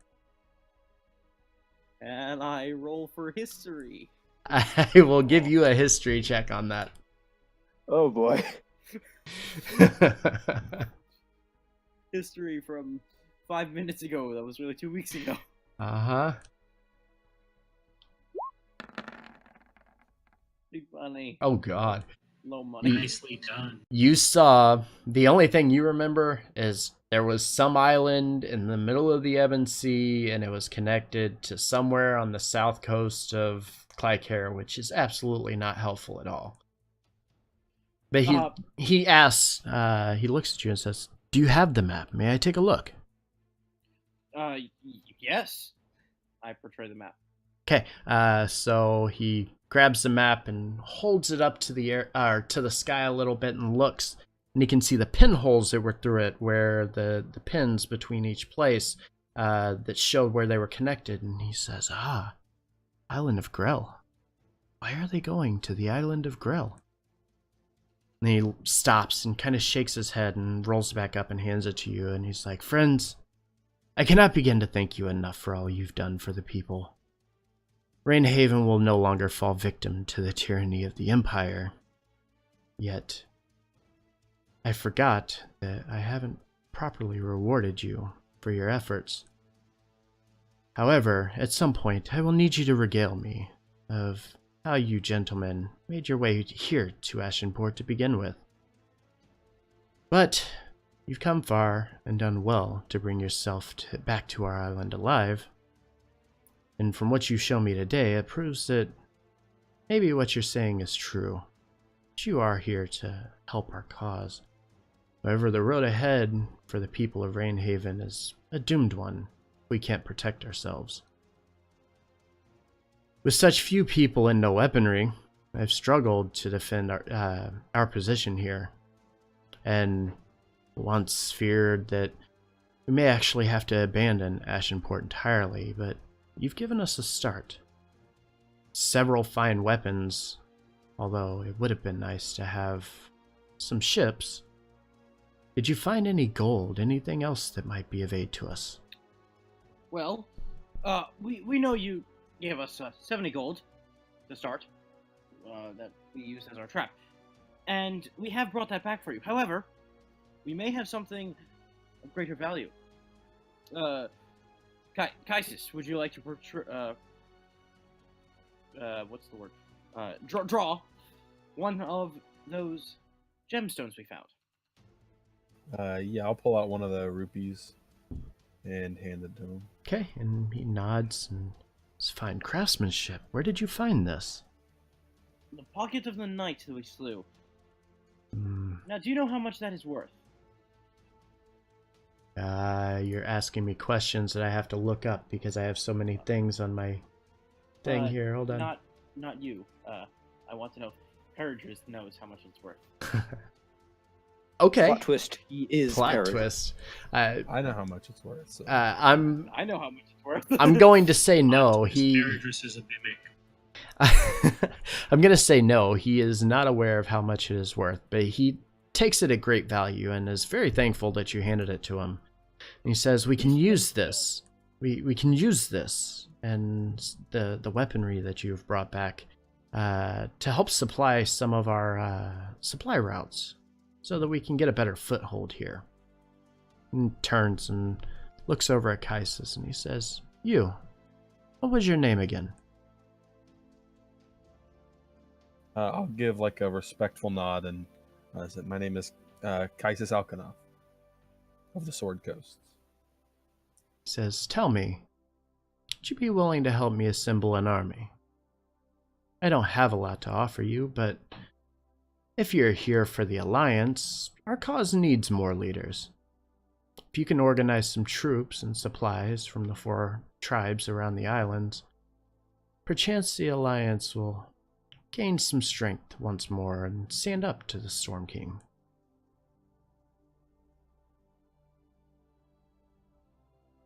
Exciting plot development. So what exactly did he?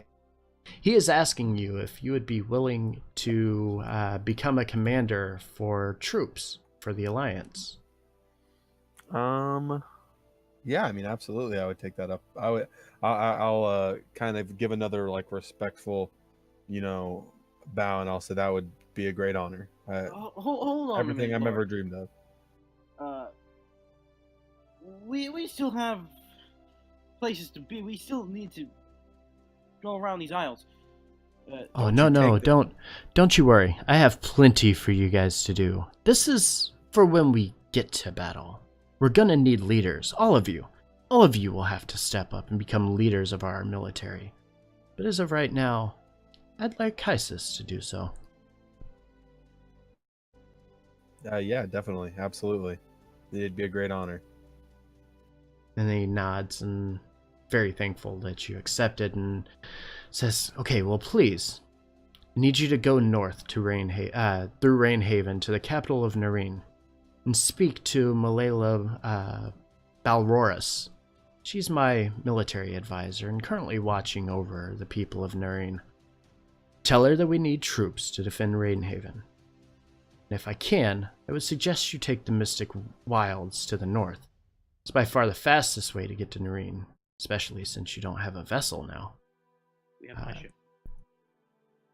I'll have my men attempt to repair your fine vessel to get it back on its way. In the meantime, you'll have to walk. It's broken. Yes, it Yeah, got we lodged. hit a couple rocks on the way here. You hit what you think were rocks Okay, of course. in the sea as you were on your way here. So it's lodged and you can't take it right now. Okay. Wait, what we think? Yeah, what you think? Skintarnith has flashbacks to the Kraken. Oh God.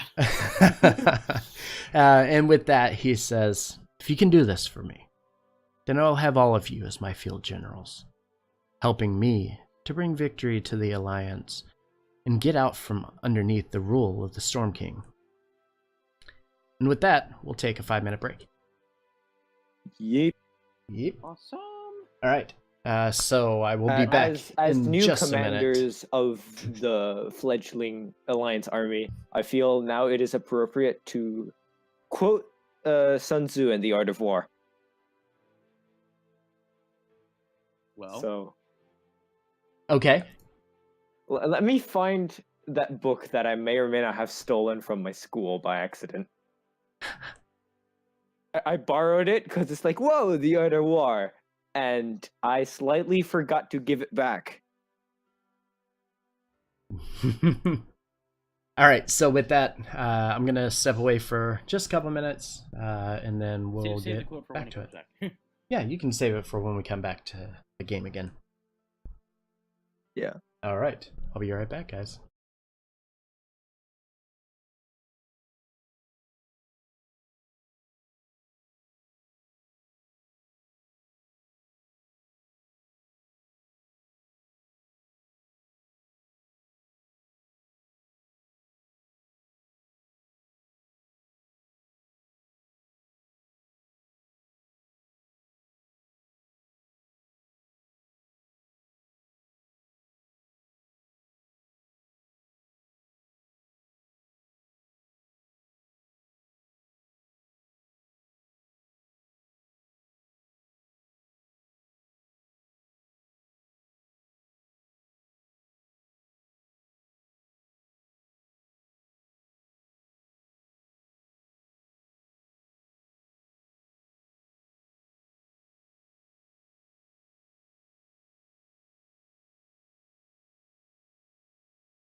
All right, so we are back now. I am going to get them ready here for our next part of our session here. So strap in and hold tight, guys. It's gonna be fun. All right, so we return. Lord Paradris, happy with the fact that you guys have saved Ashenport from the pirate attack, and now he's given you a chance before sending you on your way. If you want to take a little time, probably do a long rest here would be my guess. It's about nightfall of the let's see, first day since you made it to the island. So if you wanted to take a long rest here, recover a little bit, get prepared, ready to go, get your spell slots back and everything like that. If you would like to rest now, it's up to you if you want to or not.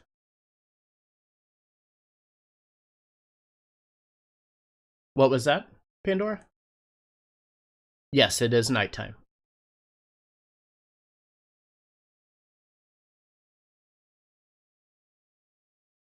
Okay, so as that's going on, 1 second. So the party is now resting and sleeping, and in the middle of the night, Kaisis, who is a little bothered with everything that kind of transpired on the ship, kind of getting flashbacks of everything, and the voice just doesn't seem to want to fade away. And then he feels like he's in a bit of a dream world.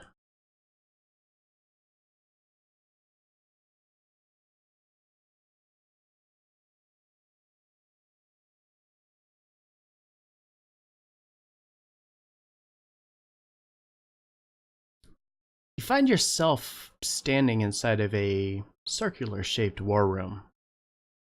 To the southwest and southeast are two curved stairways leading both up and down a level from where you stand.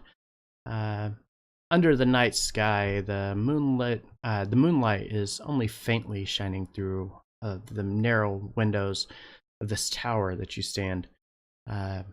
Next to the small stairway is a very large tabletop with several maps and battle tokens spread out amongst them. On the corner of the table, a single candle currently lit to illuminate the dark room. Standing next to a window to the north, a tall man, very large, very trim, leaning forward, his hand pressed against the glass to prop himself up, kind of staring down at the floor, a little distraught.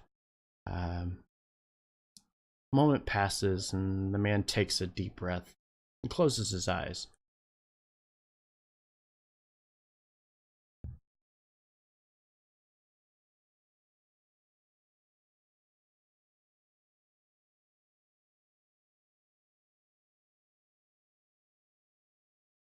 Oh, just that he kind of took a deep breath and closed his eyes, and his head kind of bowed down a little bit.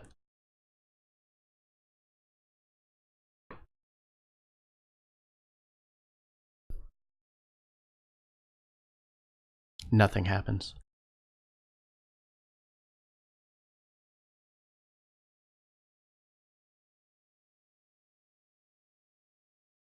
Yep, and nothing happens. You clear your throat and kind of say, "Excuse me," and he doesn't seem to respond. Okay, so as you walk up towards him, from the hallway to your south, you hear footsteps coming, and you hear, "Sir Paradris!" And the voice kind of echoes into the chamber as he stops here, and the man just doesn't move. He just stands there. He says, "What is it?" And this guy in kind of soldier's garb stands at the doorway and says, "Baron, sir, the troops have arrived at our docks. The Kingsguard and the Gladamain militia are pushing upon our location. What should we do? This man now that he has been formally introduced, his name is Baron Peradris. He's the former leader of the Peradris family. Turns and faces the guard down here to the south and looks at him, kind of defeated, a little bit of anguish on his face. Kind of searches for the right words and says, "Tell the men to lay down their arms. Yield to the king. Perhaps he may spare our lives." He walks over to the table. Still deep in thought. He's still, you could tell he is really focused on everything here. Leans down and starts rummaging through things, and he pulls out a map from underneath of the pile of maps here and holds it up to his face and kind of looks at it. Just stares at it blankly and then places it down on the table and looks back at the guard and says, "I said go, now!" And the young man immediately rushes off. Peradris, now alone once again, kind of left to his own thoughts here, has nothing else, he doesn't know what else to do. He puts the map directly on top and then stops and shakes his head for a second, and then time freezes. What would you like to do?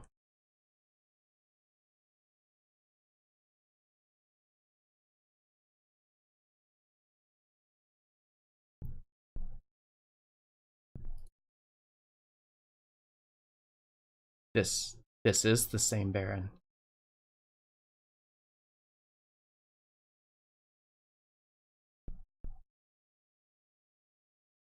Yep. Yes. No, so you are talking to Saren Peradris. This is Baron Peradris.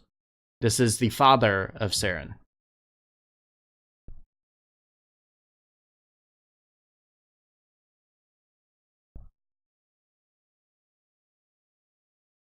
Yep, yeah, you can go up and give me an investigation check if you want to.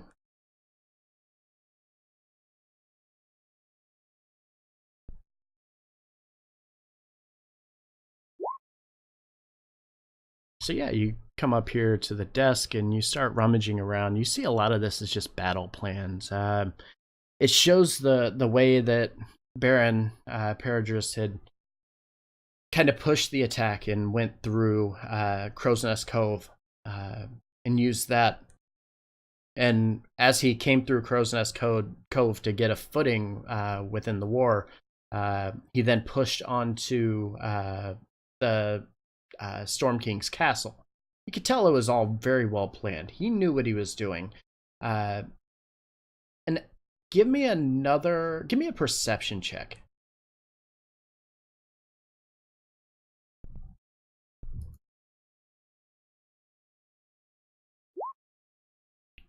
Oh yeah. So you glance down and you realize that this piece of paper, this map or whatever it is that he's holding, you can definitely tell it's important to him, and you don't know what it is, but you look and it looks like it's a pathway to almost like a maze. Like he was planning something, but he wasn't sure if the plan would succeed, but he got a map for it. But it looks like it's to like a sewer or a tunnel.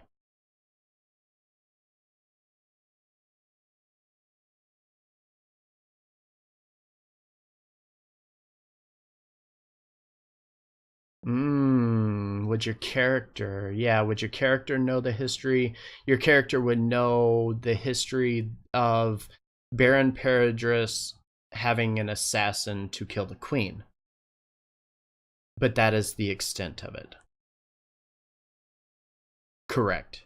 You know that she was poisoned, and you know that as of right now, the king has accused Bovictus of aiding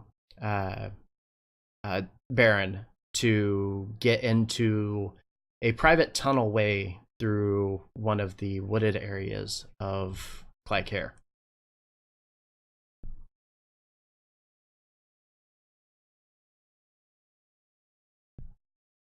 With your perception check, I'm going to say you have found the map of the tunnelway that exits out of the Storm King's castle into the woodlands. So yes.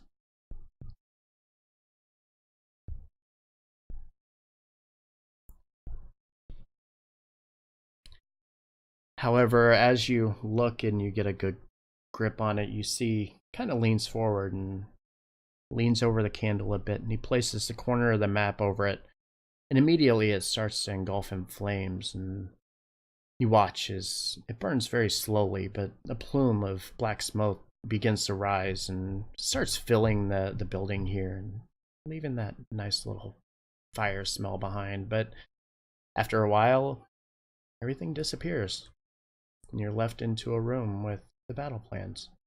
What would you like to do?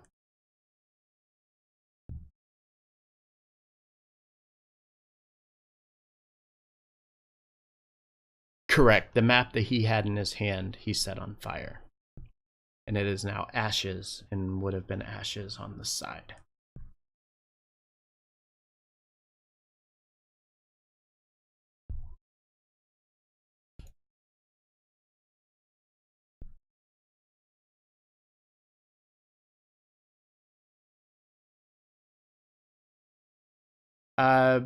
As you reach out and try to touch things, it feels like you get a resistance. Like you can feel there's something there, but your hand kind of slips through it.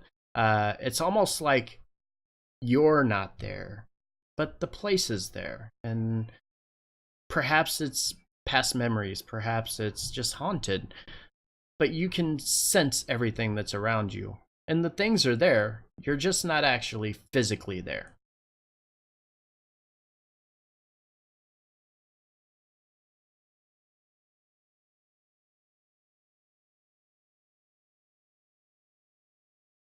Okay, so try to go to the stairway here, and as you climb up, it immediately brings you back here. You head to your stairway over here and do the same thing. You get up to the top of it, and as you reach the top, it immediately throws you back here. The doorway out to the side leads out to a balcony that oversees the actual keep that the Baron was living in. But as you go to open the door, it's locked and doesn't look like even with the best lockpick tools you can go that way.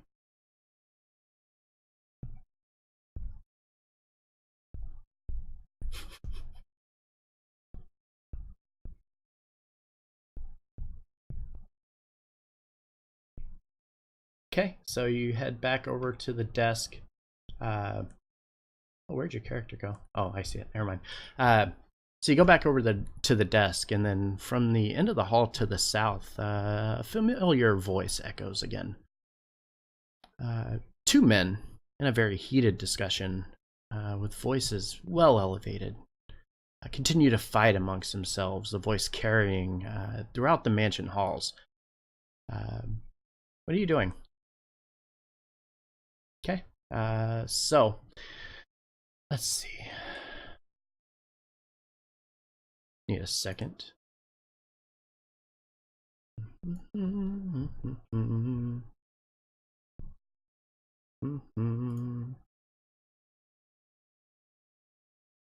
Let me move my camera here. Hold on. Okay. So yeah, you make your way to the end of the hall here. Eventually, the arguments continue. There's, you can tell whatever they're quarreling about, it's pretty personal to them, and it means a lot. They're very heated. They're very animated. It they're both very passionate, and you can make out that the one voice is the Baron that you had just heard.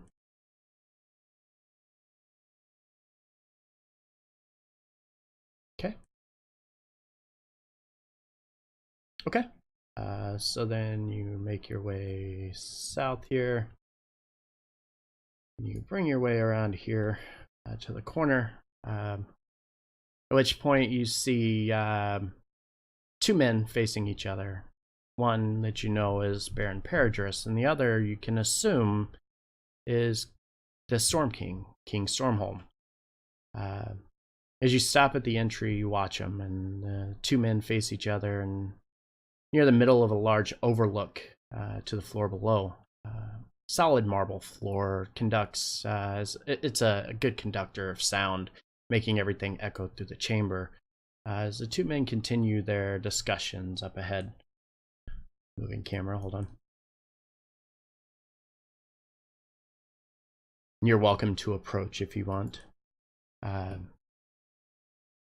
Baron looks at Storm King and says, "No, Thomas, you do not simply understand. My people are starving, and we need more aid from Clycair if we are going to survive the coming snowfall."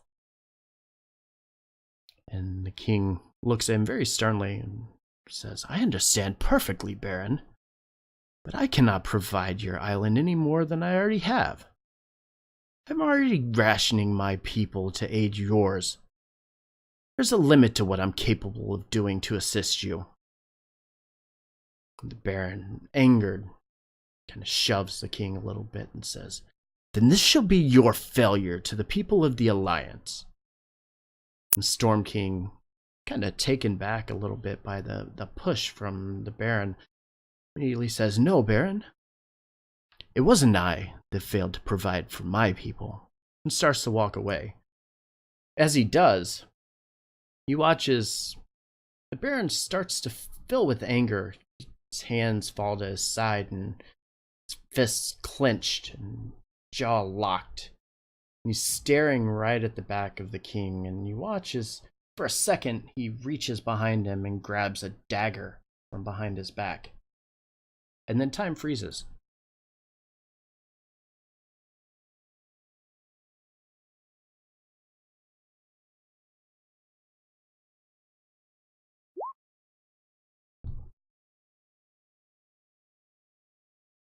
He's very upset. You can tell that he is bothered and troubled by the approach given by the Baron, and you can tell he looks almost sincere and almost hurt that the Baron is talking to him in the manner that he is.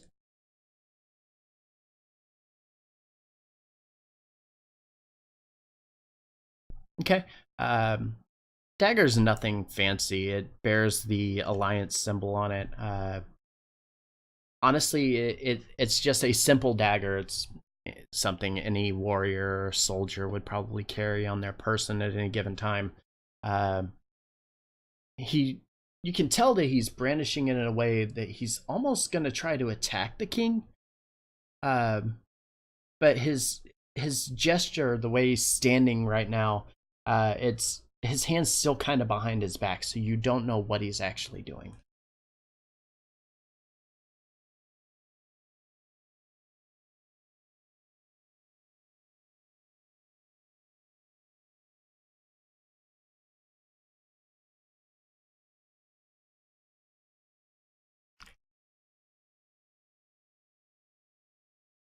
Okay.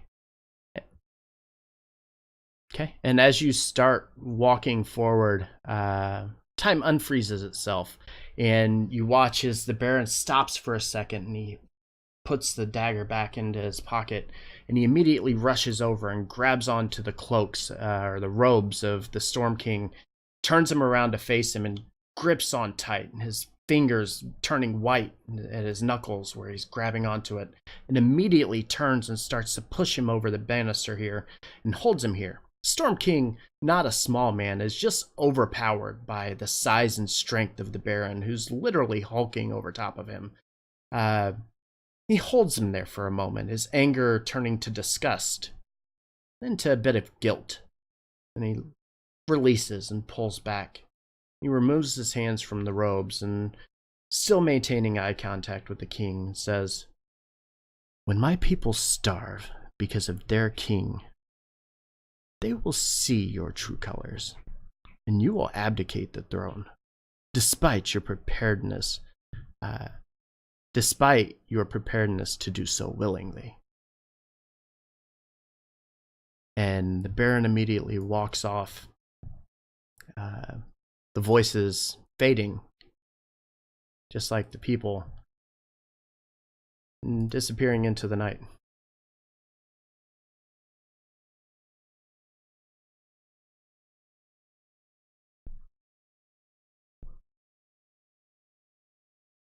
Okay.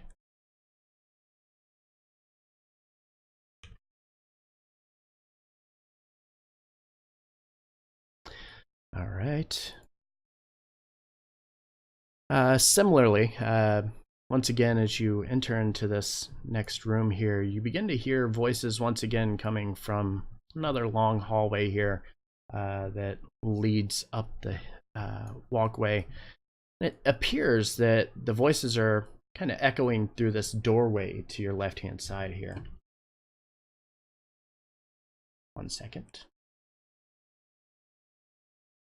You're gonna have to bear with me on this one, because this one's tricky.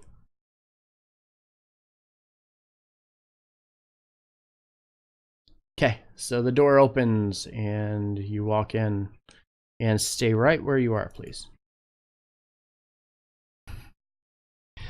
So, near the end of the hall on the left-hand side, a beautifully carved wooden door sits closed. On the other side, you can hear the voices carrying on from the other side, though mostly indistinguishable. When you open the door, you notice that you have entered what looks like a medium-sized dining hall. The floor made of a finely polished cedar, the walls covered in royal linings. The sound of disembodied voices fill the room. Random mumblings, laughter, the sound of silverware being used and cups being placed on the table. Though nothing in the room is actually moving. To the west, the glow and crackling sounds of a fireplace, giving you a dim light throughout the room, setting a bit of ambiance. Directly above you, a shield mount, or directly above the fire pit here, is a shield mount, with the shield missing. The door behind you, as you enter, slams shut.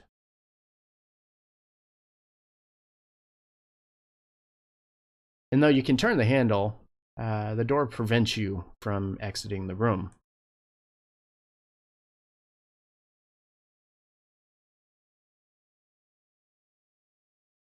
Yeah, you can't make out anything. However, when you step into the room, you can tell that you have, as I said, it's a dining area here, set with 6 places, with the finest silverware, napkins, and glasses laid out before you, with a shining silver cloche, like a cover that sits on top of a plate, right in front of it.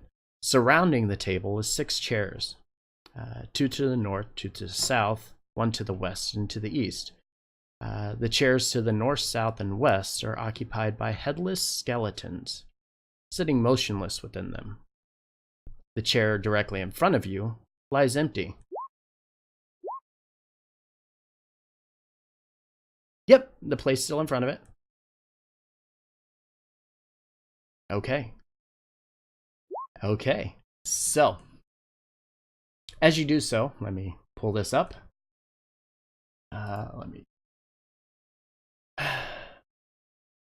So as you lift the cloche from the plate, I need a map thing here. Hold on.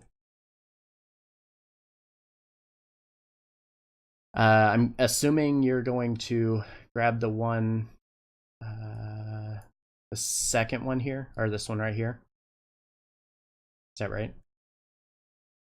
Directly in front of the empty chair.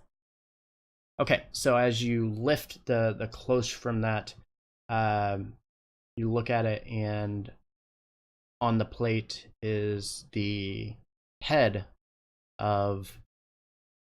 Which one? Oh, this is the head of Saren Paradris with a rune, a glowing rune on its forehead. Uh-huh.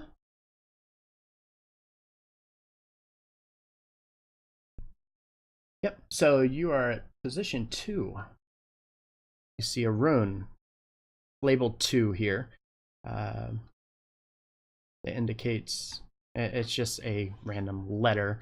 But yes, the head of Saren Paradris, who you have already spoke to once today. Twice today. Then as you go around the room, you'll continue to see different people's heads will appear.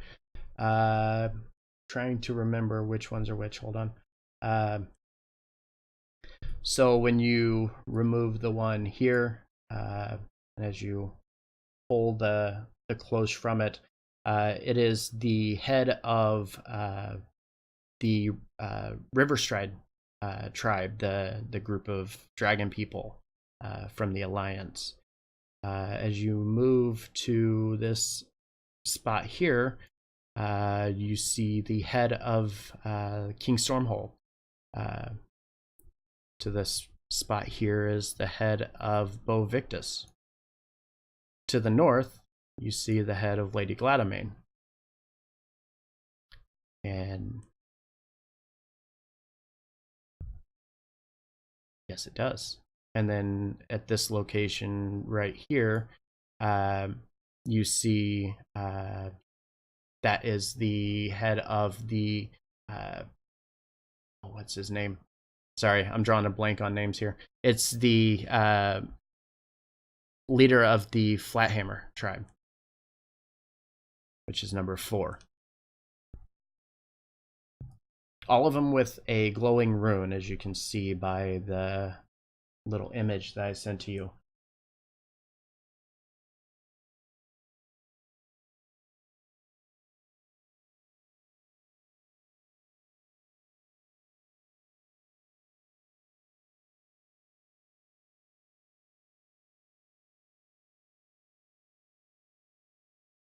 Yeah. So as you make your way over here to this side of the room, give me a perception check.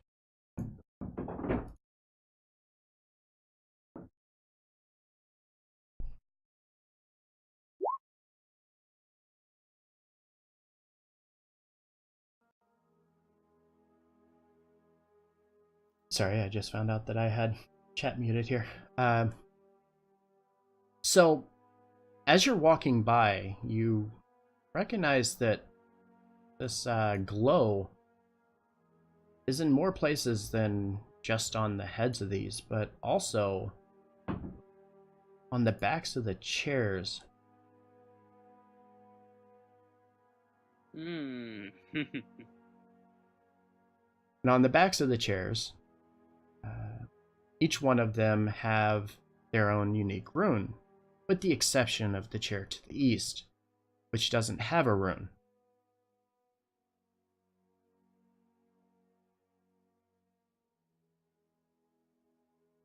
So you said the chair in the east doesn't have a rune.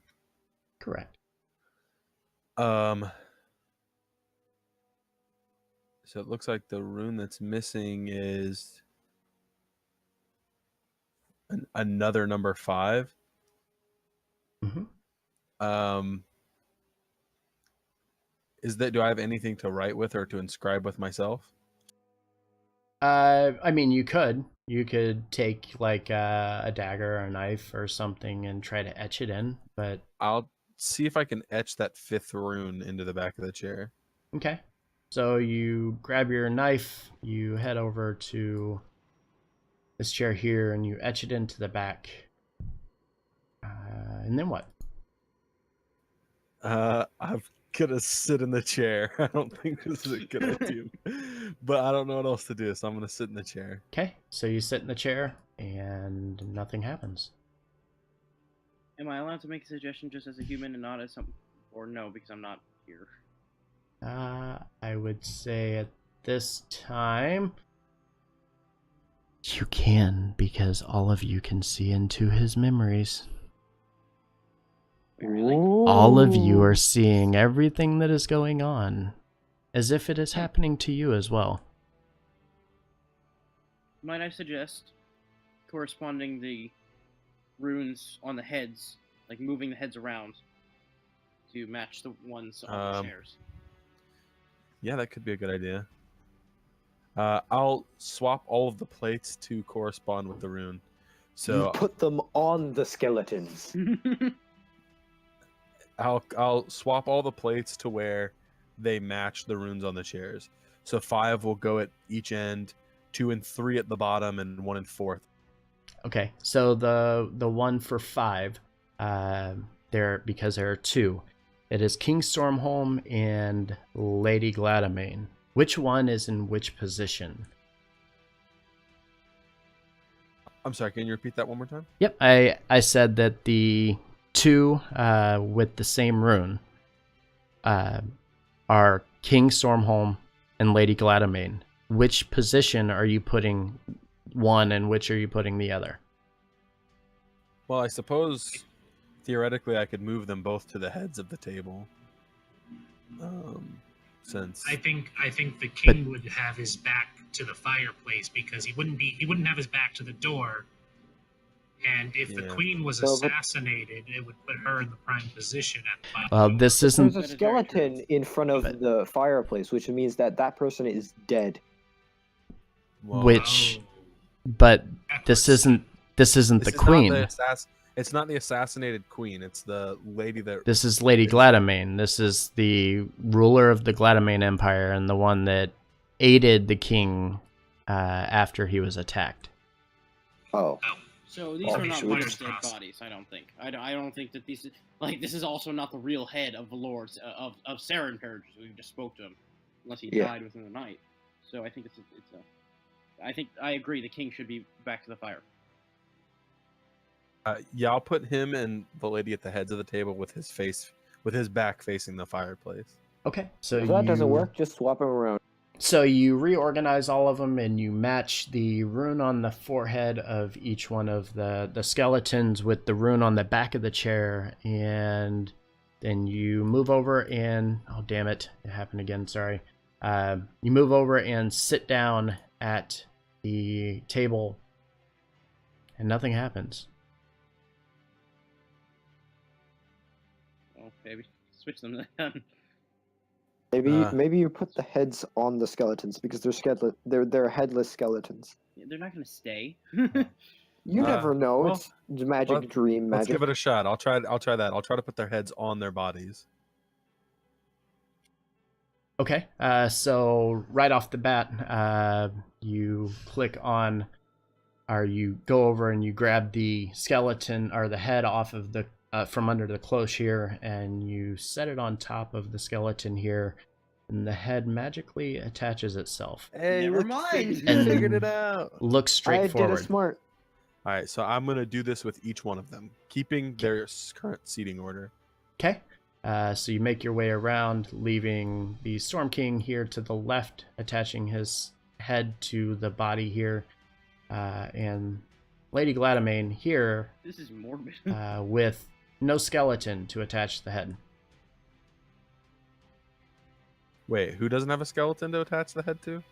Lady Gladamain, because there isn't a rune on a chair for her, and there isn't an empty skeleton. There are 6 skeletons, or there are 6 heads and only 5 skeletons. There are 6 spots. Oh, but she's missing a head. Her head's not here. No, her head's there, but there's a body missing. There's only 5 skeletons, but there are 6 heads. Who do I have the extra head of? You have the head of Lady Gladamain. You could also, the king's head snapped in place magically and it's locked to there. Yes, it did. So as he made his way around, maybe I should just throw it on the fire. Yeah, I was thinking that. So he makes his way around, and the heads attach, and each of them look forward, not moving. What are you doing? I'll sit in the last seat and I don't know, hold her head up, Okay. looking Put straight her head forward. on top of your head like a hat. So morbid. I'm just gonna hold it forward, like the other ones are holding. Okay. And as you sit at the table, the head begins talking to you. Oh my god. But there's nothing distinguishable from it. The voice kind of echoes, but it's kind of strange. You can't make any sense of it. There's nothing really going on until a familiar voice comes back and says, "It is done." And upon hearing the words, you hear a click at the door to the south down here. And as you approach, you see what appears to be a shield propped up against the door, and the door and the doorway to the south. The shield, convex shape, it's a metal heater shield, bears the emblem of the Alliance and gleams a bit, as if it appears to be brand new. Behind the door, a familiar hum of the portal awaits. Before that, Can I grab the shield? Where's the shield at? It's directly in front of this door here. Can I try to grab it? You can. put the shield on the empty shield holder in the room. Well, maybe I can use the shield. I don't know if I want to just. Well, to see if it activates something, like a hidden treasure or something, whatever. All right. But the shield probably has like all of the buffs. Well, I remember there was an empty shield holder in the room.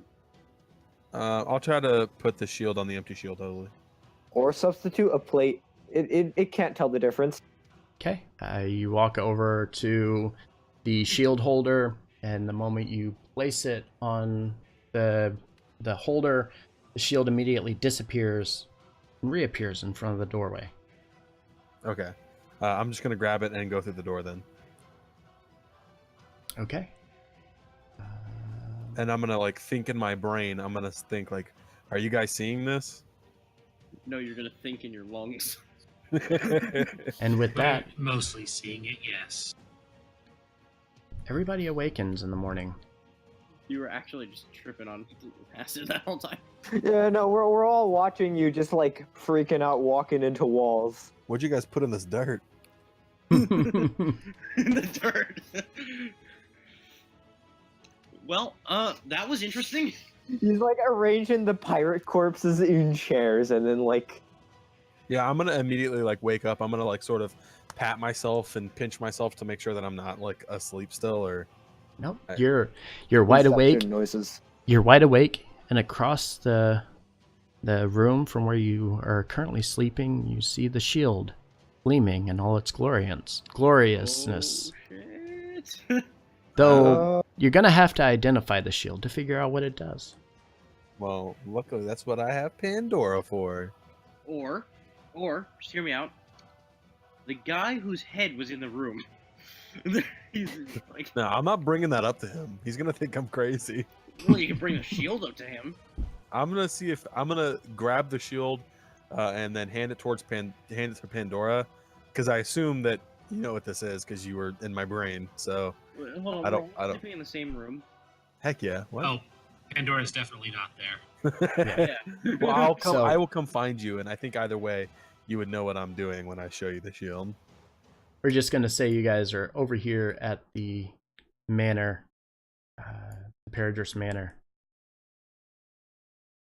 Oh man, or So yeah, I'm gonna. I like I'm how gonna, the boat came with us. I'm gonna I give it to. I drag and drop the whole party, and the boat came too. I'm gonna give it to Pandora to see if she can identify it. While you're rolling for that though, I have to use the restroom, so I'll be right back. You know what? What is Same. he- I'll what is he be back expecting in to like do 30 with seconds. this? Okay.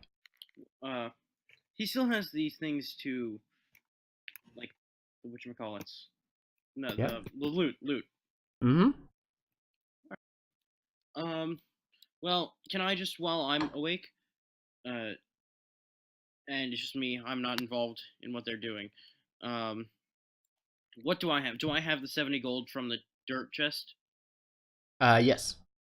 And I still have that key, don't I? Yes, I the lose- key that belonged to the pirate ship. I'm gonna pocket that. Okay.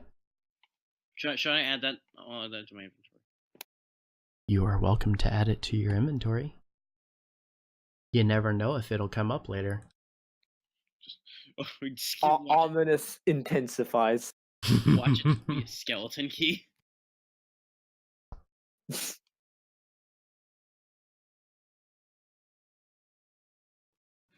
I'll be back in since- like 30 seconds.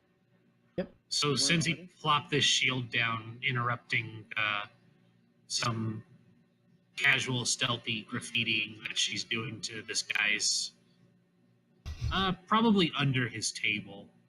I would have been carving a symbol to Kaifon before he slapped the shield down.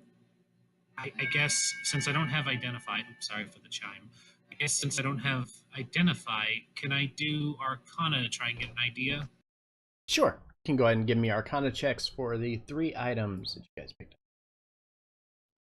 Oh yeah, Alright, the, I'll s- Oh, and I forgot to mention the as part of the loot from the guy, the guard guy, he had a helmet as well that you guys took. so we have Okay. the dagger, the helmet, and the shield now. Those are 3. And Wait, what helmet? and ammunition. That I forgot to put Oh, it on okay. the list. It was part of the loot that dropped off of the knight. Ooh, that's a Oh. load of I those. am on a roll today. So that's helmet, dagger, shield. Okay. What's the 4th? I don't know why the rolled the 4th time. Ignore that. Because you guys are not going anywhere and you're not rushed to do so, I'm going to give you advantage on everything so I can just hand out the loot. Okay, ignore the first roll then, and I'll take the last 3. All right. So I'm going to start with this one.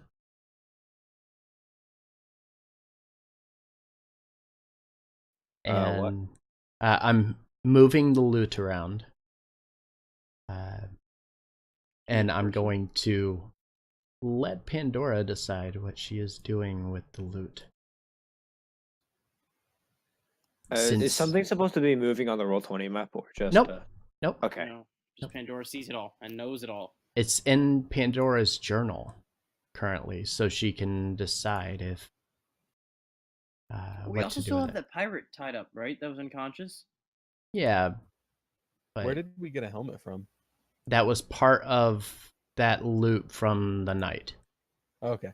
I I forgot to put it on the journal, and Did I we meant also to do it. take the magical the crossbow bolt? Yeah, I've got that in my inventory as well. Okay. So Yeah. Pandora has all 4 of the items in her journal. What would you like to do with them, Pandora? Would you like to tell us what they I'm are? gonna go ahead and I'm gonna take out my book and I'm gonna write down the information. That way, I have a little inventory of what's here, and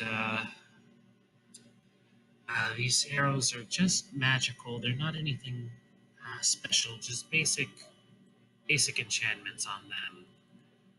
The helmet is quite interesting.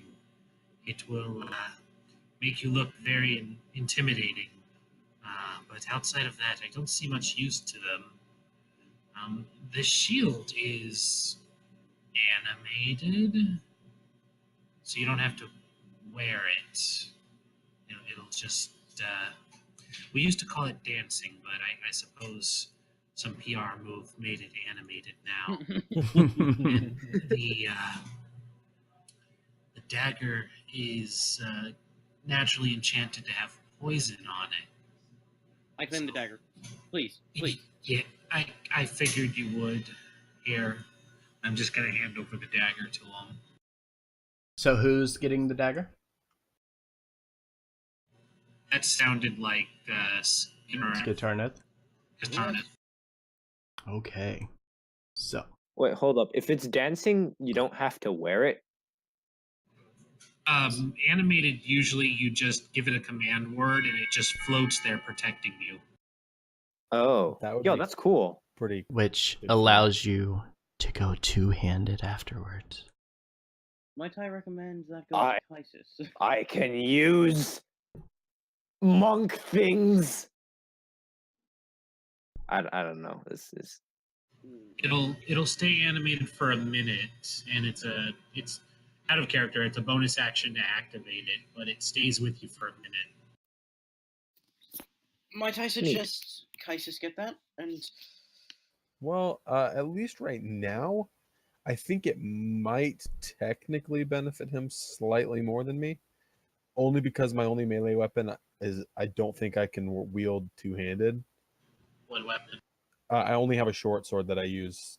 Short- short sword But you can yeah. always buy weapons as well. Yeah, I think for now, I mean, I don't mind letting him use it until I can get a weapon that fits a little better. But I mean, I need a finesse weapon anyway because I'm a dex fighter. But once I get the ability to cast like shield and stuff like that, that would be a very useful shield for me. So I would not hate it. I could also Alright, just like Kaisis. wear it yeah, on my. because for not since it's animated, I'm technically not wielding it, so I can Yeah. use unarmored everything on top of that. In Kaisis, mean- I'll make you a trade. in order for him to equip the shield, it will require attunement. Kaisis, I'll make you a trade. So, with this fancy new dagger, I now have 3 daggers. I will let you use this rapier if you give me your short sword. Oh man, but this short sword's been in my family for generations. Well, Why this not rapier give him is a. Give Why me- not give him a dagger and he can just use 2 weapons Kai- and the shield? Kaisis, is that true, or are you trying to pull his leg? It's true. I mean, maybe not for generations, but I am like moderately emotionally attached to my sword. Okay. And I am not at all attached to this rapier. I got it off some guy I found. I mean, I wouldn't mind grabbing just like one dagger if you'd rather. I'll take one dagger and just kind of wield it in my offhand. See, that's the thing with daggers. Not only can you stab with them, you can throw with them. So when you throw with it, you kind of lose it until you get it again. I mean, I could also just like buy another dagger and just use the shield on top of it and just have a Did get dagger like on the side. 70 gold from that Yeah. guy. I could just like buy like another short sword or another dagger and just. Watching them fuss over the dagger and short swords and stuff. Pandora's going to take out her dagger and she's just going to push it up to Kaisis's chest and say, "Stop making a habit of this." All right. I'll take the dagger that is being thrust at me. Okay, and You know, it's that probably leaves smarter. us with the 3 remaining items: the arrow or crossbow bolt, whichever you choose. I assume arrow, the animated shield, and the helm. I'll take the animated shield. I'm the only one with a bow, aren't I? I have one, but I I- don't ever see me using it ever. I'll have no use for it either. I have no use for it either, and I also have no use for the helmet. Okay. Well, I mean, you're kind of flying. I don't see much use for a shield for you either. It Fair. counts as a weapon that you are using. But it is not a monk weapon, and you would lose your. All right, I'm just gonna go out of character. You would lose your unarmored defense bonus. No. Never mind. No, because it's With animated. no, you would lose unarmored with the shield because it still counts towards your armor. So it still counts as your armor class. It's just moving around. Oh, okay. So then yeah, never you mind. I wouldn't have be no able to for the use that. shield. You can take the helm and wear the helm because it does not count towards your armor class if you would like to do so. All right, shininess. All right. Yeah, How do seeing I- as the helmet does not impair my movement, I suppose I'll take it. How do I get the dagger? I believe I put it in your journal. So if you check player handouts and loot items, you will see the item there giving you the details of it. And you can do a search in the compendium, the little circle with the eye on the right-hand side there. If you click there and type in Dagger of Venom, you will be able to drag and drop that onto your character sheet. Nice, thank you. And with that, that will conclude the loot handing out. So I also got the arrows. Yeah, the Does one the plus helmet one arrow. do anything It other glows. than makes you look? It intimidating? glows. It makes you look intimidating. Does it glow? Yeah, That- you just said it that- glows. The I mean, helmet. does it glow in a way that allows me to see? No. Oh, It's like It glow in is the dark. it is Just literally looks scary. it is literally a common magical item. As if somebody put it together just trying to do something and learning magic, and they figured out how to enchant it. cool. It's just So- for looks. Your eyes, when you put it on, your eyes glow a bright red every time that you look somewhere. Kaisi, shall we divvy up the gold now, or do you want to keep it all for yourself? I have no idea what you're talking about. No, I'm just kidding. By my calculations, we should have 140 gold pieces from that whole endeavor. We have 4 of us, and I have 54 gold pieces and 6 of those rupees worth 70 gold left. the rupees. The rupees are worth 50 gold. I've encountered them before. Yes. And we had 6, really? Well, we had Yeah. 7, but I gave one to the Baron. How do you have 54 gold pieces? You had 70 from the knight and 70 from that chest. There were also I loot didn't get off the of 70 the from the pirates. There was gold have loot s- off of the pirates randomly too. Yeah, I actually have 74 gold. Plus that's don't forget there was also the little coin purse and the one captain's thing too. Yeah. So you guys So how found. much do we That's have just the left? gold. That's just the gold that I have. I didn't count. But I yeah, didn't loot any of the pirates. That was his, and- but his 50 something is his personal. Oh, That's what Where he do you started check the the game with. journal? So the one that looks like a newspaper on the right hand side. If you look on the right hand side where the chat window is, at the very top, you'll see something that looks like a newspaper. If you click that, you'll see yeah. something that says player handouts. And if you expand that, you'll see another thing that says loot items. And then whatever item you have would be inside of that. I'll Cool. just put all the gold that I found on the ship in the party loot. So I have, including the separate gold I found that wasn't on the big night, a total of 120 gold, 6 rupees worth 5 gold each, and then the crossbow bolt and stuff are out. well, I get the crossbow bolts. I think. Right, yeah. So Converting the rupees to gold, that's 300. I have I don't 420 remember what gold I worth of looted from the items. pirates. did you add Oof. it to your character? I might have forgotten to do that. That's a problem. I can give you guys a total off the pirates later. All right, I do so remember I have a health potion though. And Or in the someone meantime, does. Yeah, I do. I'm sure we have 140, 70 I- from the knight and 70 from the chest. So just that amount, we can divvy that up right now. Yeah. Yes. yep, you can do whatever you want, or you can continue on and we can do it after the session, whatever you guys would like to do. So So we should probably do that. We can do the divvying up the money and the nuisances.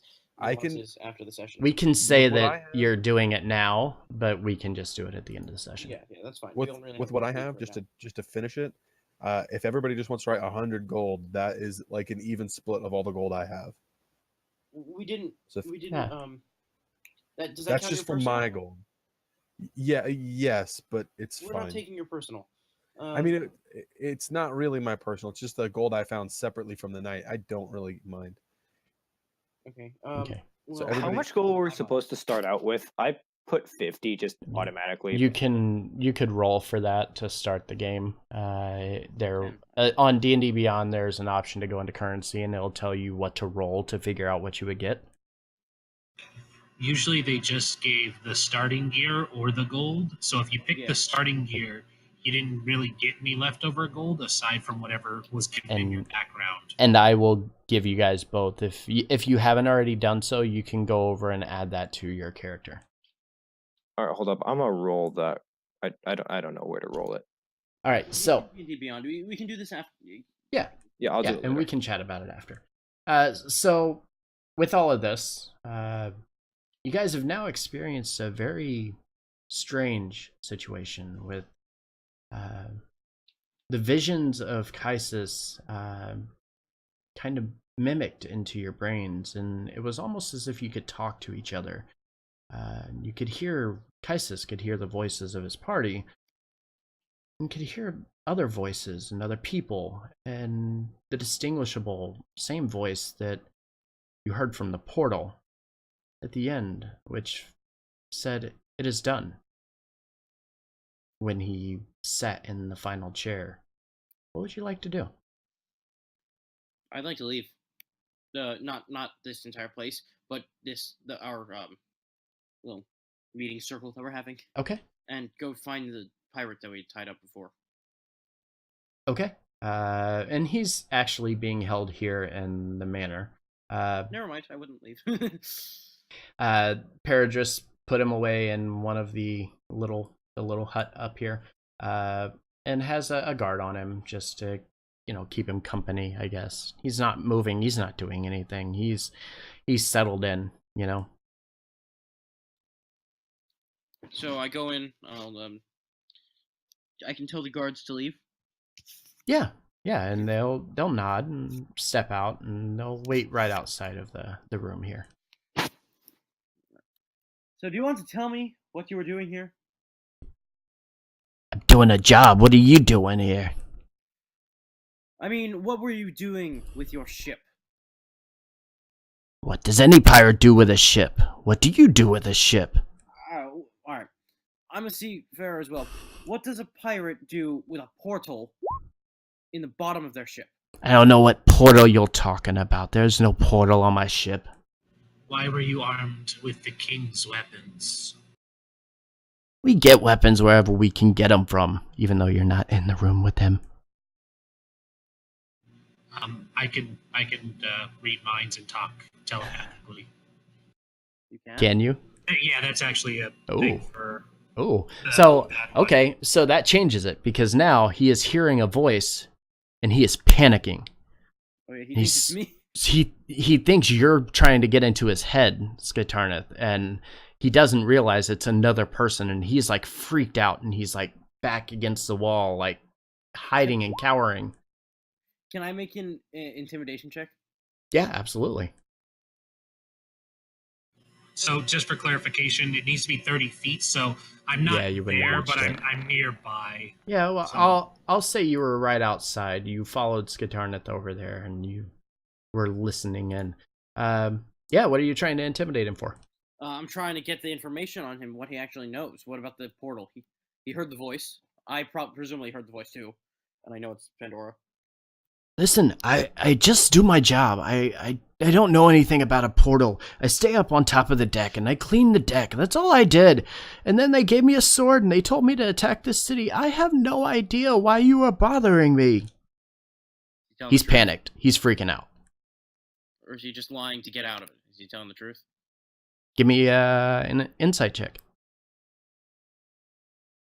Can I do that as well? Could you hear him from outside? Well, I'd imagine he's pretty panicked, so he might be shouting. Okay. Yeah, I'll give it to you. You can give me an insight check as well if you want. Yep, both of you.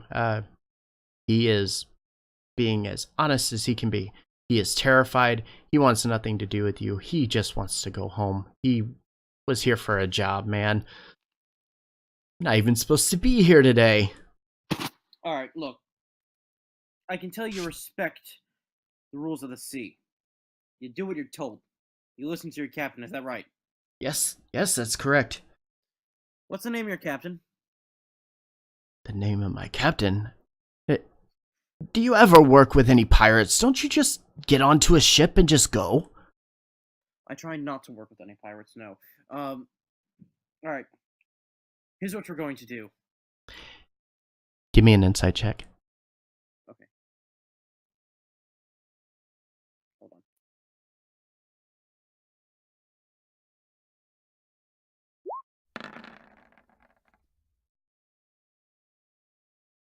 you can tell he's stretching the truth a little.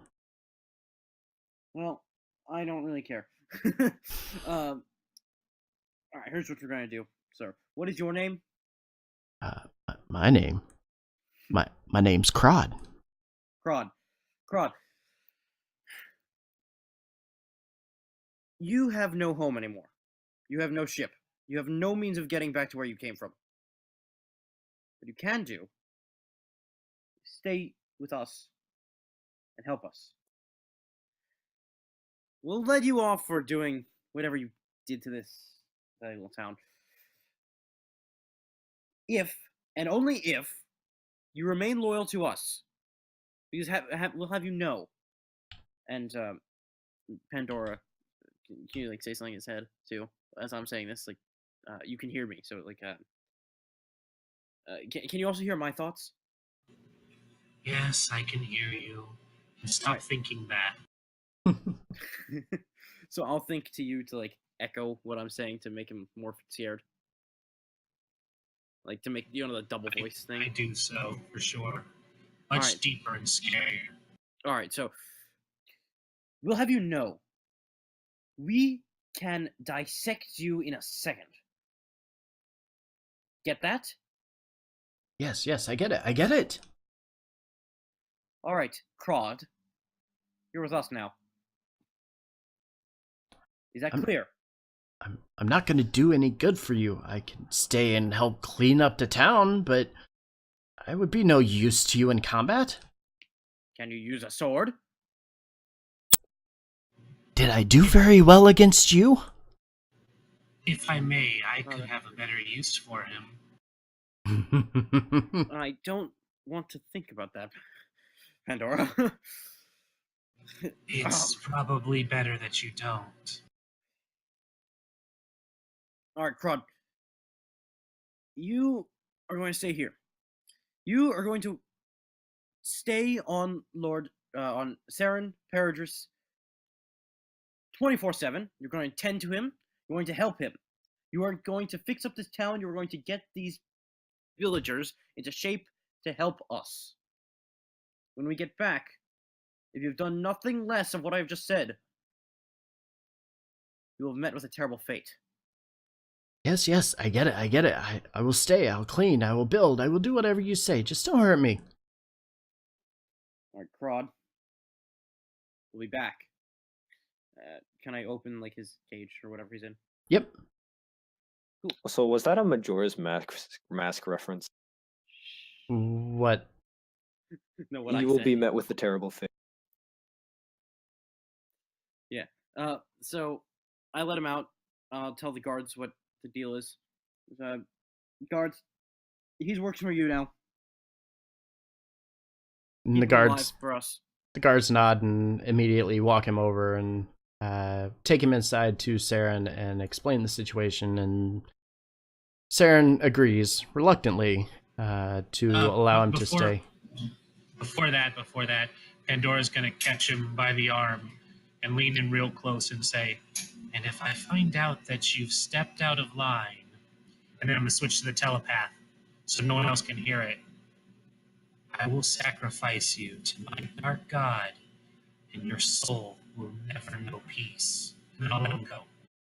That was so fucking scary. Oh with god. the robotic noise. Yeah, no, your Discord was like cutting in and out, so it was just like Super terrifying. I will sacrifice you, and your All right. soul will That's never even know better. peace. So yeah, he looks at you, his eyes super wide, and he's terrified and rushes off and is quick to get to Saren to figure out what he's supposed to do and how he's going to help. Thanks for the assist, Dusty. And with that, what are you guys doing now? I'm good. Well, as long as I can have a word with Saren before we leave. Sure. I'm ready to go. Okay. I'm still meditating on top of my staff. All right, so I yeah, have a staff because I'm cool. you go in and have a last minute conversation. You see Karad over here is sticking to the side of Saren, awaiting orders. Well, I just want to from- make sure. Is everyone else ready to go? I mean, they think Yeah, about I'm it. ready. Got to go. All right. Yeah, I've got nothing else to do. I'll bring Saren over to the side a bit. I'll Mhm. talk to him. Do you have a map where we're headed? I mean, I can draw you a quick map to the wilds, but beyond that, you're gonna be on your own. All right. If we don't return, well, I didn't think this through. If you don't return, you were to do nothing with my ship. It's to stay here. It's not to leave this port, as I will come for it. If, without these people, I'm not. Understood. Got that?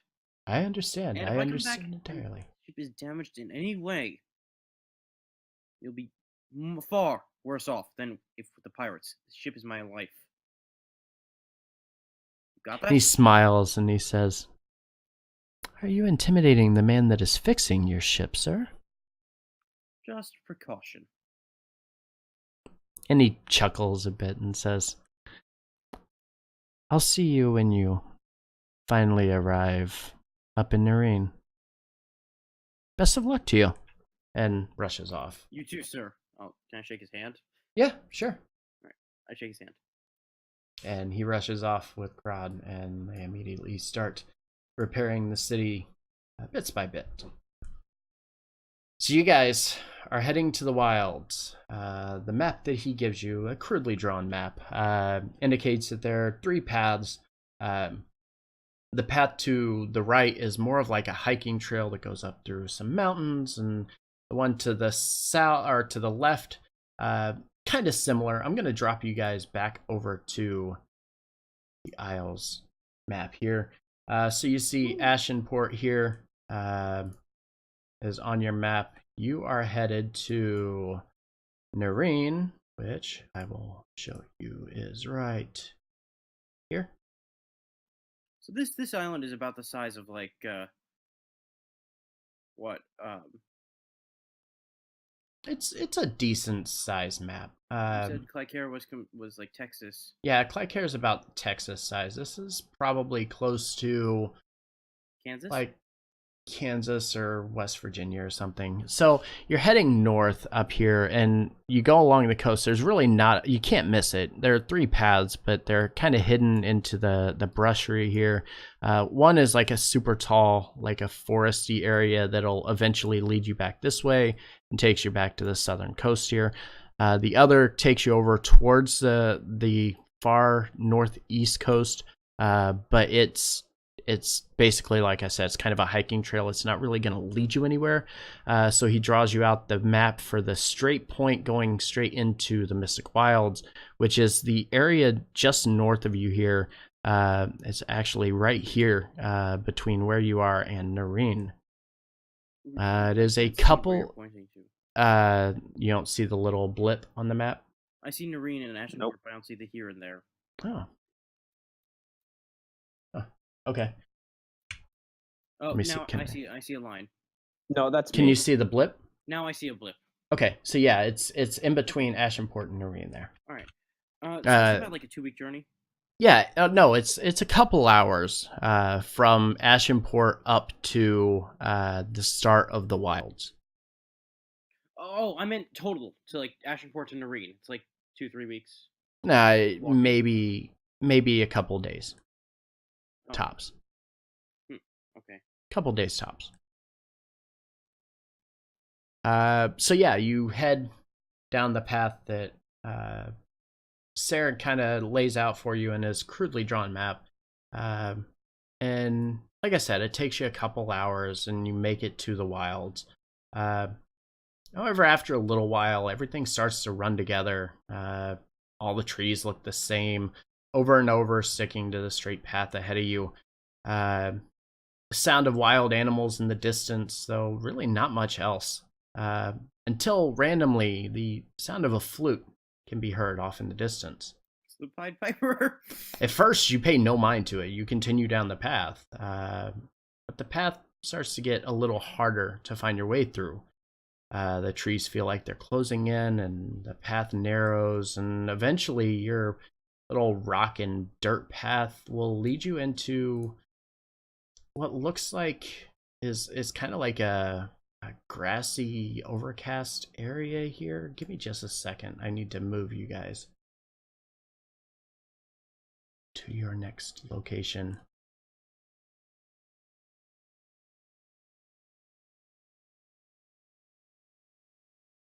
Just curious, how long would it take for me to just straight up fly all the way there? About the same, maybe a little shorter period of time, but you would be separated from the group. Cool. One sec.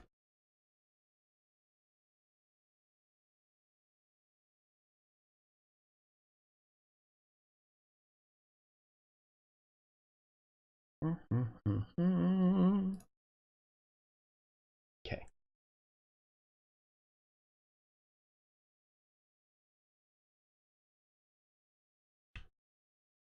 Okay. So as I said, walking in the dirt path you traveled on suddenly turns to grass.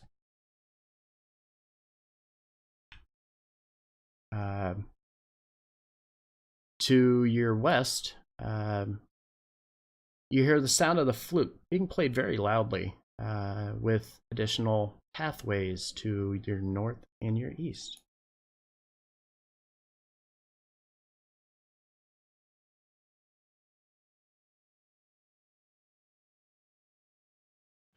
That's not a normal sound. Where is it coming from? I can't see anything on the map. Are you sure you're like in the right place? You might want to scroll down into the Yeah, left. scroll down.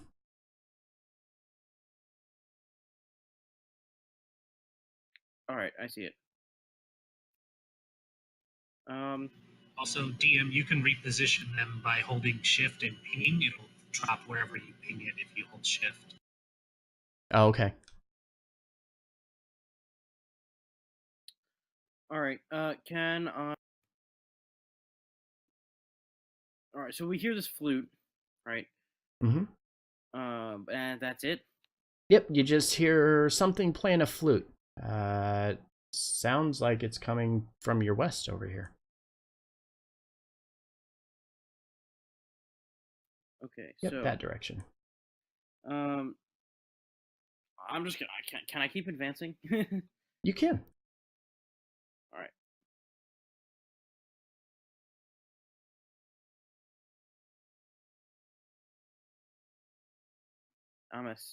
Is it getting louder? Yes. I'm gonna It make is sure to try to stay next. slowly to him. getting louder as you approach. And I'm going, So- as I get around this rock. It's a rock, Yeah. right? Yeah, it's like a bunch of trees and stuff gathered together. It's like really dense forest. Can I see that hooded figure? Yes, Like, so as you make your way around into the west, your eyes immediately fixate on the small kinku sitting on top of a large wooden post, roughly 15 foot tall and a 10-foot radius. The kinku, taking similar features to that of the crow, very deceptive creatures. His brown eyes matching the color of his feathers, and the dark green cloak covering his head a bit with the hood pulled up. A small dagger fixed to his hip, and a longbow slung across his back. He remains on the post, sitting right at the edge. Continues to play his flute. Where is everyone? we're all right. Where are you? Oh, Stop walking into walls. Led through the wall, yeah. I mean, he's bird brain. Go up. Why are you going back? Can you not see anything? Is it too dark? Yeah, I can't see anything. It's completely dark in here. Oh, Somebody's gonna have to open a torch for him, or light a torch so he can see. Or maybe I can be shiny again. Wait, I walk over to Loragus and I tap him on his beak so his beak is glowing with light. And what color? Or, sorry, not light. My What color? What color do you want? Whatever.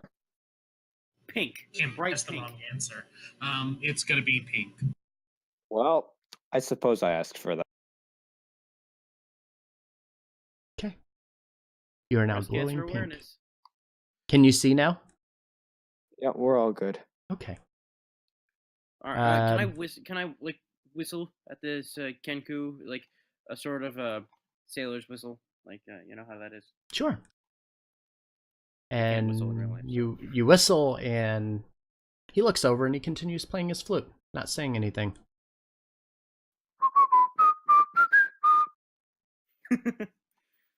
On the ground below him Pandora groans. sits a tree stump, cut down to stand only a foot off the ground. To your southwest, the signs of yet another path lie ahead through the trees. As you approach the Kenku's stump, he watches closely, and a calming sensation fills you. Have I encountered Kenku before? Like, would I know anything about them? Kenku are fairly rare. They're more popular amongst the bird people because they are more familiar with them. Bird. So, I wouldn't have known. I've been at sea my whole time. Yeah. Although Lorgus is a bird person. I mean, I don't see feathers, but I'm sure he's a bird person. A Kenku. What is one of them doing out here?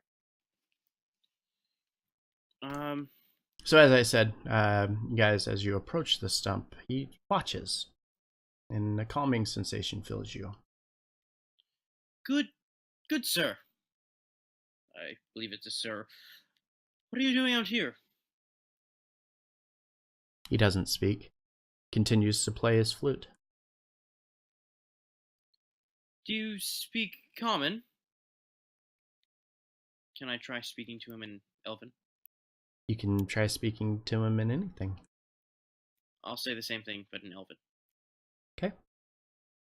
No reaction. Continues playing his flute. Can I try to speak to him in Auron? You certainly can. Hello, what brings you out here?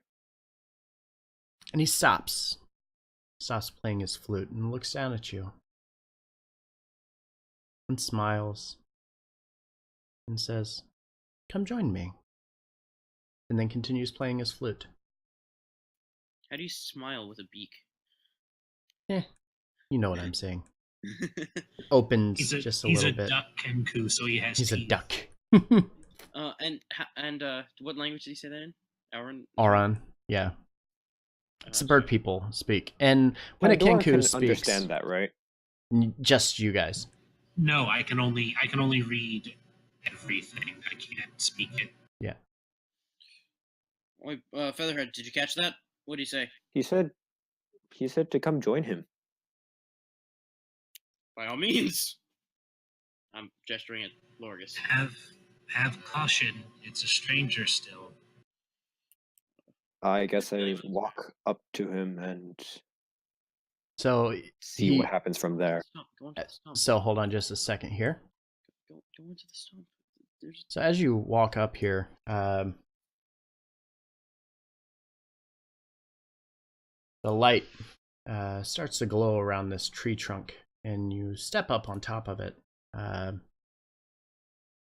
and he stops, again looking at you, and he puts his flute down, and the party watches, though it seems very silent.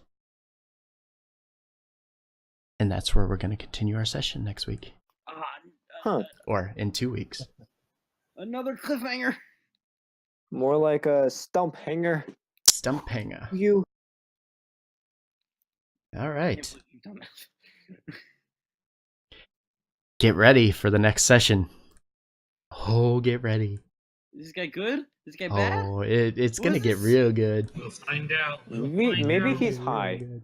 You never know. He's 15 feet in the air. Of course he's high. Exactly. All right. Give me just a second. I'm going to end the stream, and then we will do our wrap up. And All right. So with that, Go back to the news thing here. Once again, thank you guys for being here. Very much appreciate it. D&D Civil War Empire 7:30 this coming Wednesday. We will not be doing D&D Sunday this week. D&D Monday will go on as scheduled, 7:30 as well on Monday evening. Other than that, that is going to be it for us tonight. Thank you so much for watching. I very much appreciate it, and I will see you guys again very, very soon.